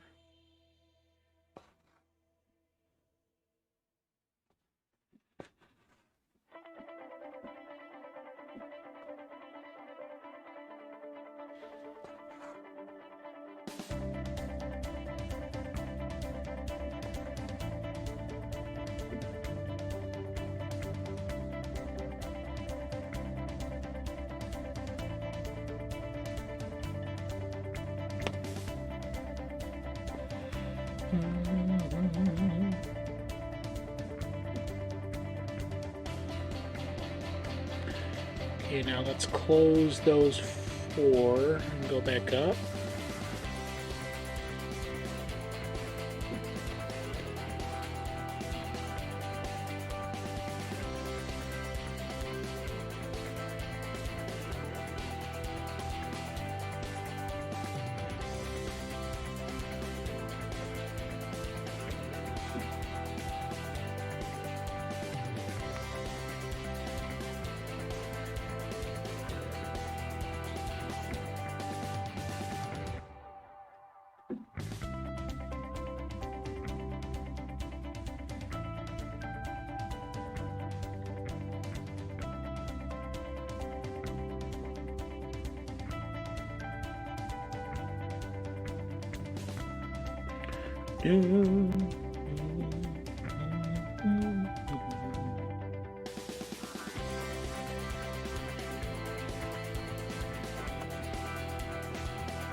Do.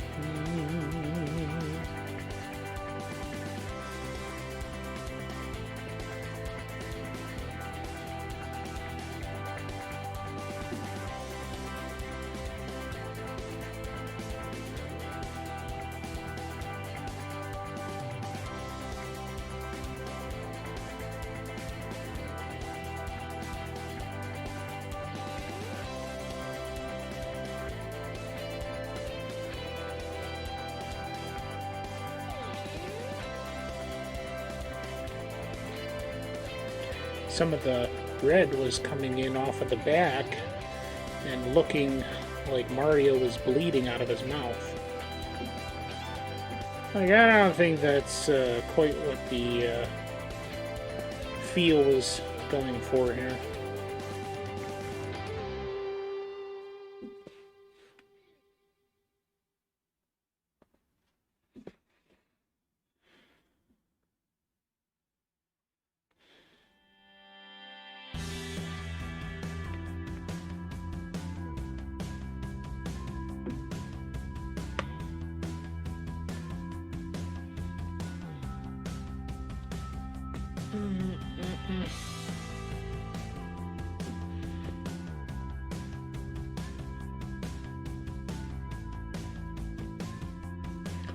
Doo-doo.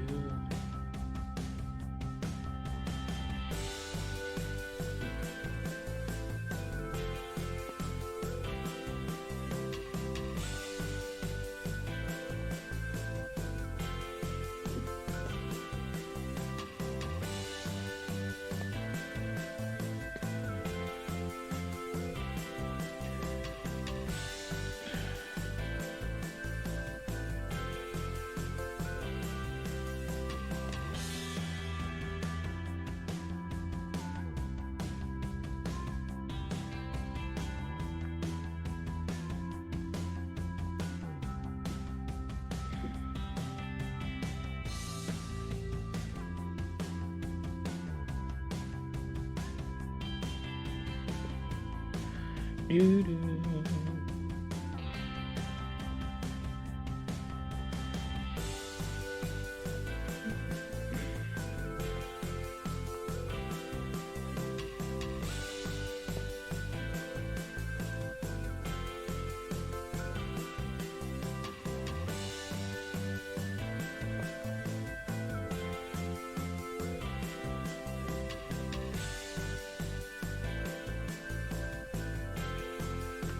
Boom, boom, ba-dum, boom.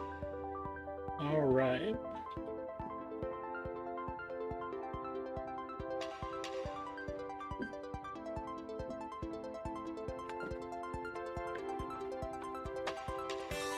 So what was the car doing? Not making that noise again. Although today I did for the first time notice the exhaust a little bit. It's a faint white. Looked normal, but before I couldn't see it. So maybe it is just burning up oil quick. I'll bring that up. I mean, that's not surprising, but I don't know that it would do that in the amounts that would cause that whole bullshit. Not that quickly. No. No. And I checked the dipstick. There's oil on it. Well, when it was cold, Yeah, like first thing. and the level was the same after it heated up a minute.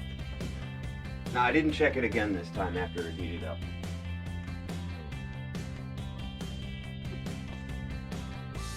Oh. Yeah, this whole section around his eyes.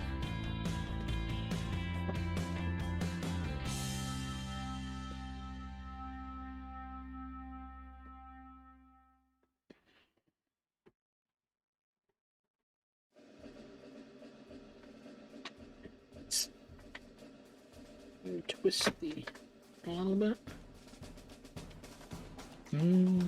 How we doing on music here?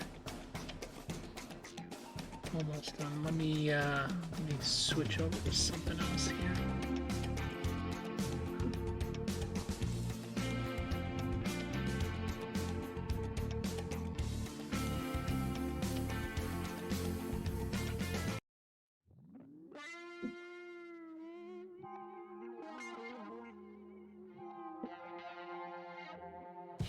No,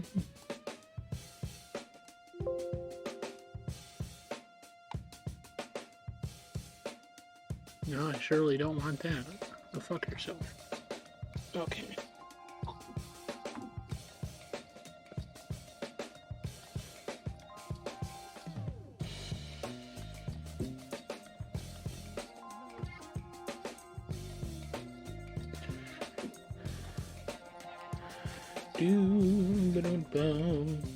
Mr. Tubaswan, if you're still there, what are your plans for this evening? Are you gonna power through the exhaustion and try to stream and play some games, or what is on the agenda for you?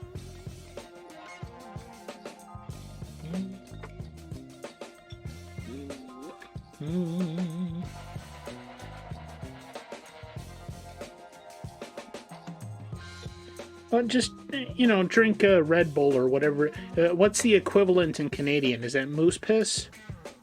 Drink an energy drink and you'll be right as rain.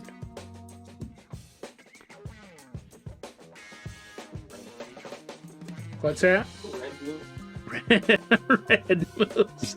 I should have thought of that first. Man. Red moose gives you hockey pucks.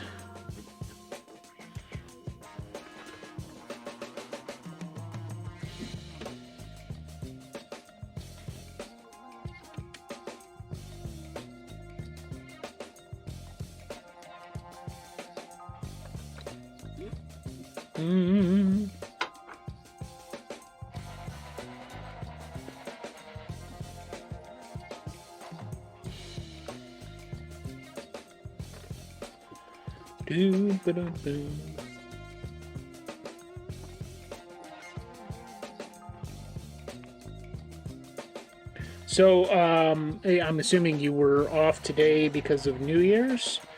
Does that mean just weekend, you didn't have anything? Are you off tomorrow? And if so, going back Tuesday, or what's your situation there?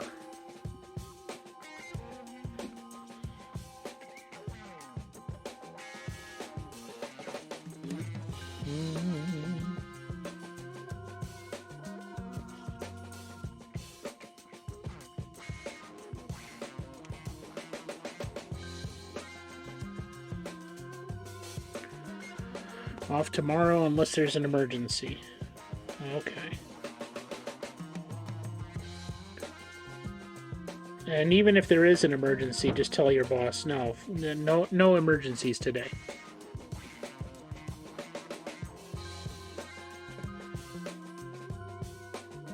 Sorry about your luck, but I'm not doing emergencies today.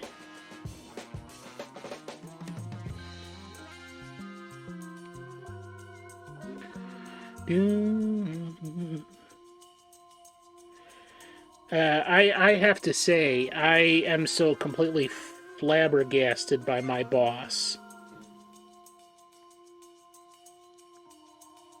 I've been saying for years now. I still hold to this for quite, the same reasons that at least bigger companies. I have never even heard of a big company that really truly takes care of its employees and treats them with respect. And most companies, period, don't take care of their employees. It's almost like all the businesses got together at their big business meeting and said, you know what? We're going to make it standard policy that we just fuck all of our employees up the ass.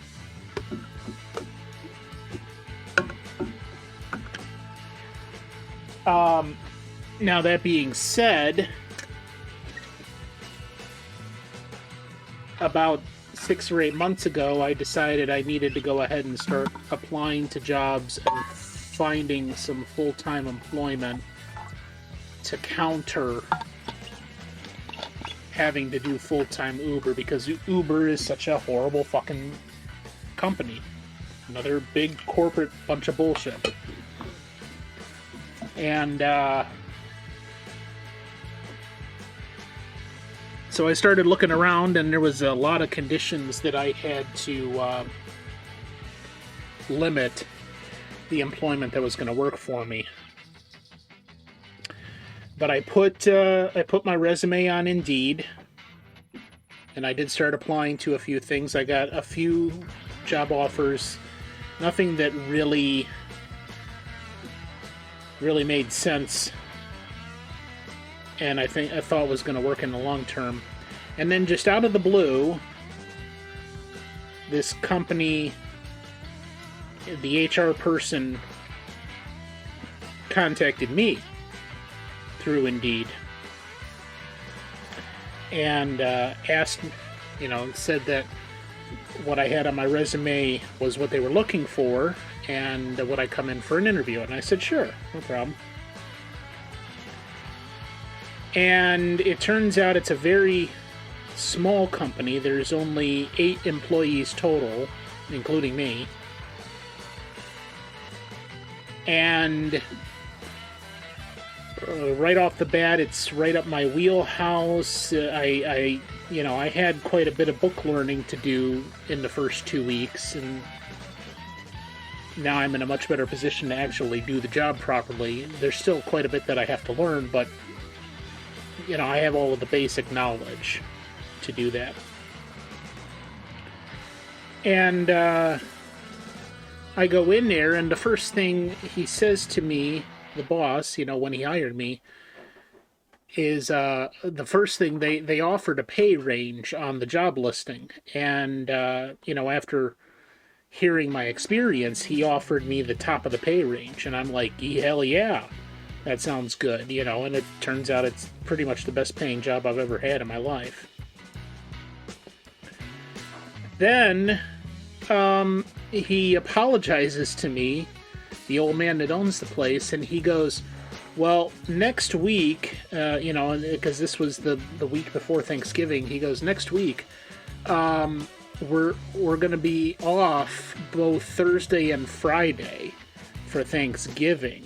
Is that I'd like to start you next week, Monday. Is that going to be any problem being off Thursday and Friday? I said no, and he said, but don't worry about it. You're going to get your holiday pay. We pay holiday for new hires right off the bat. And I'm like, okay, why are you apologizing to me about this? And so that was nice. That was, that I got the holiday pay right off the bat for Thanksgiving and the day after Thanksgiving, and then Christmas, and then New Year's. And then to top all that off, we had a short week. This whole past week we were doing inventory, and the shop was actually closed to the customers.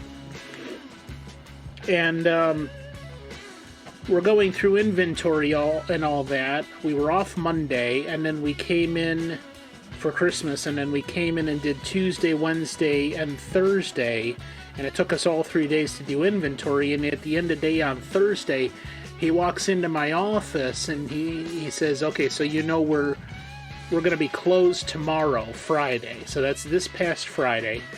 Saturday and Sunday, of course. Monday is New Year's Day, and you'll get your holiday pay for New Year's. So we're not going to see you until Tuesday again. So again, a nice 4-day holiday weekend. Again. And I said, yeah, no problem. And then he hands me an envelope, and he says, well, Merry Christmas. Here's a little something off of the books.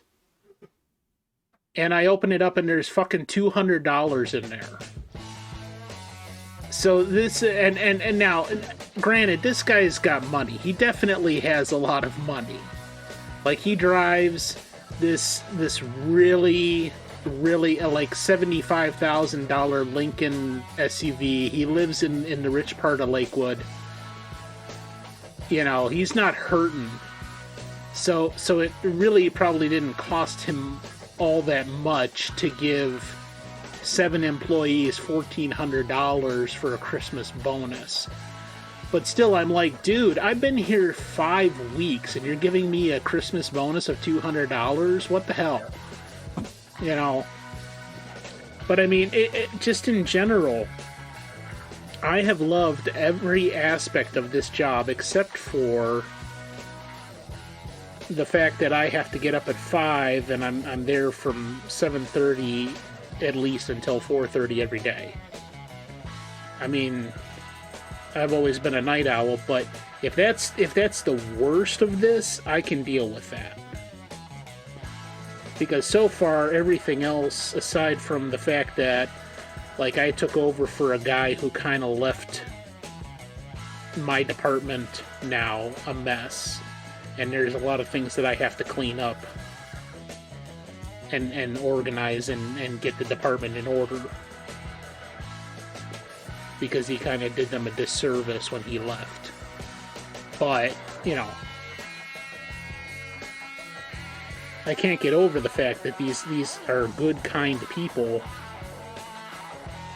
and they're not only taking care of me as an employee, but they're actually doing what you would expect a company to do in acting like they give a shit.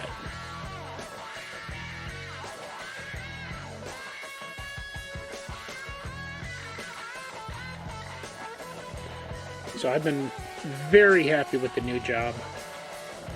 Makes me want to work even harder for the man.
Okay, just about finished here. A couple more stitches. And contrary to popular belief, the snitches that were involved did not get the stitches. So I don't know if there was like a miscommunication with the snitches and the stitches, or maybe they just weren't in the right place at the right time. It's hard to say.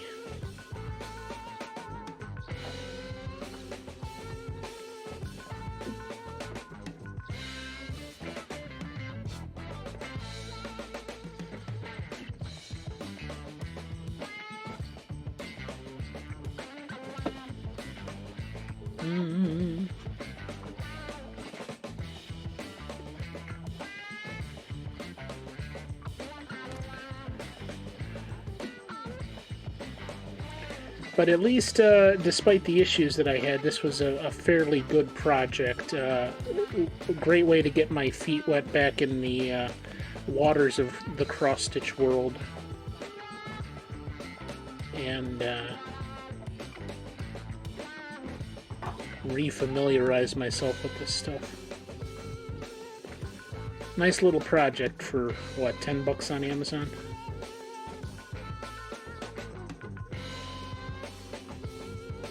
And I will be making this available for purchase soon. I want to frame it, so like anything that you buy that's a thing like this is going to be framed and something you can hang up on the wall and whatever else. If anybody's interested in that. So, okay, let me just tie this off and then we're done.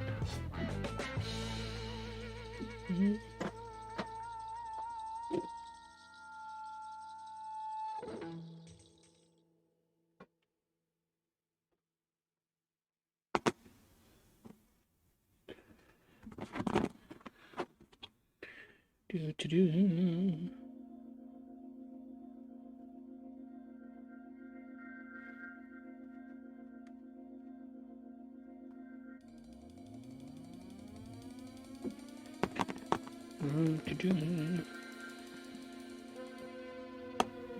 Okay. All right. Good deal. Now I need to take this home and wash it and iron out the wrinkles.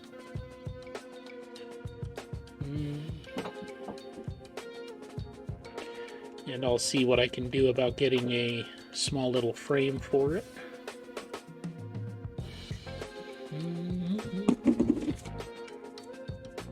Don't need that, don't need any of this mess.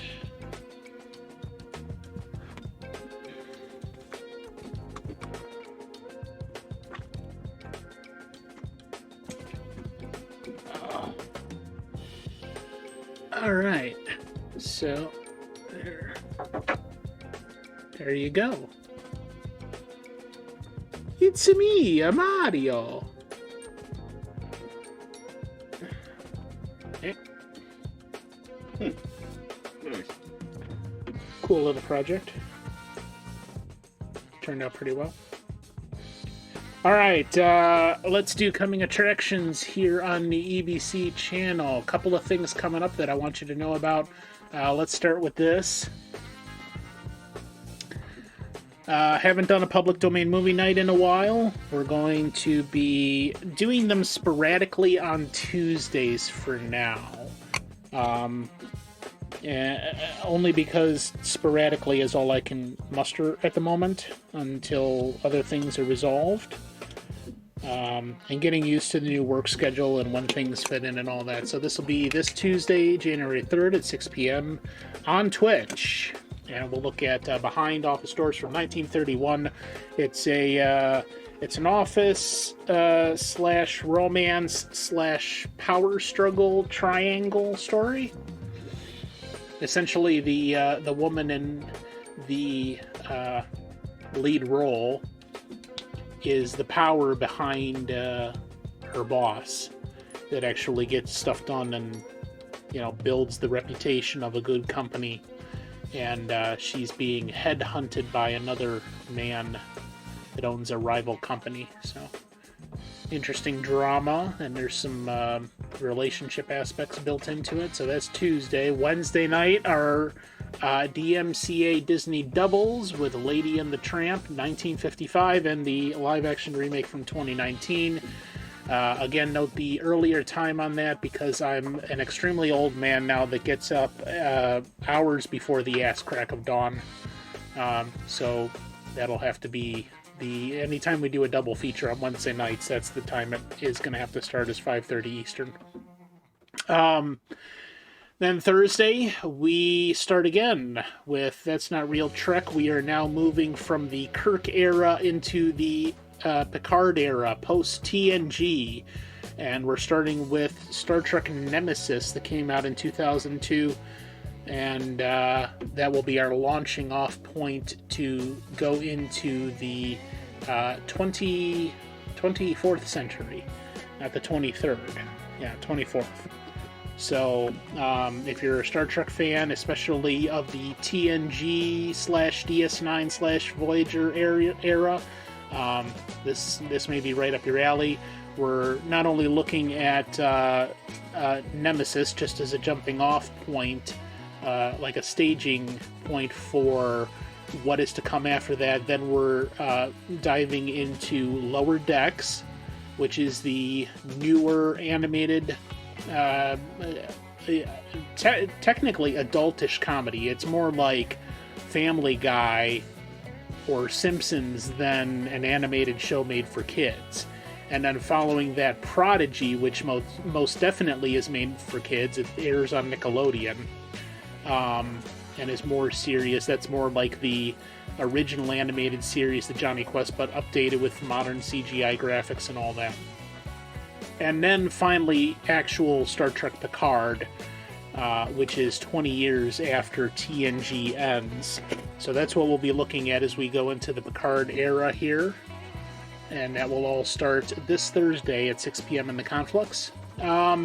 Sleight of Game, who is our sponsor this month, is celebrating his 500 followers stream on Friday. And that's 2 p.m. Eastern, 11 a.m. Pacific, GMT, 7 p.m. So he's just looking for people that can join that stream to help him choose 52 games to play here in 2023. So if you're available for that, stop on by. And then we have a new thing that has just been arranged and is finally going into production here. Twin Speaks, hosted by Iznib and myself. Iznib is an avid fan of the 90s TV mystery/drama Twin Peaks, and I have been interested in seeing it but never really had the time. So he's going to educate me as we go through it every Saturday morning starting at 9 a.m. Eastern in the Conflux. We'll be going through the entire Twin Peaks universe. It should take us about, I want to say 5 to 6 months to go through this, because there's 3 seasons and then a 2-part movie. So we'll go through that. As a big fan of the X-Files, I'm very intrigued and interested in this. And anybody else that is either a Twin Peaks fan or you would like to see the series, you never have, this would be an excellent time for you to do that. All right, so that pretty much does it. Well, let's find somebody to raid. And my phone died, so I gotta do this the hard way. Let's see here.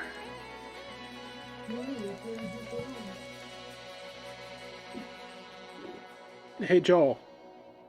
Go fuck yourself. Let's see.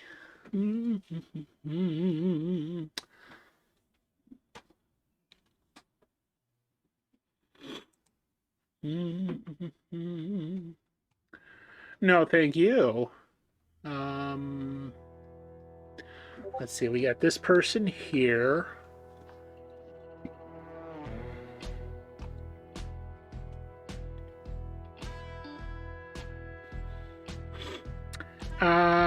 We're going to go raid Leetopus. He's playing Donkey Kong Country, the game that Short and Sweet absolutely loves.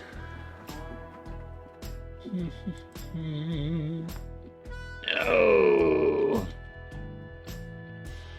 Raid. I really gotta get a sound alert for that. Did I spell that right?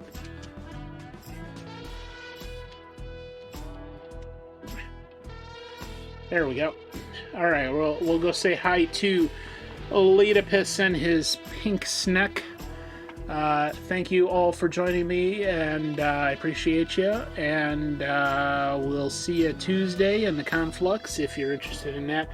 Otherwise, stick around for some Donkey Kong Country, and thank you. We'll see you later. Don't do anything I wouldn't do, because if Joel does that shit, his car's gonna blow up, and then he's not going to be able to go to work, so all he's going to do is stream all day. And you don't ever see Joel's streams for a reason. It's because he's absolutely horrible at playing games. So then he's going to start streaming and playing all the games horribly, and he's just going to completely ruin Twitch with the horrible game playing. So don't do that shit, and then none of that bad stuff will happen. Okay? Thank you. Adios. See ya!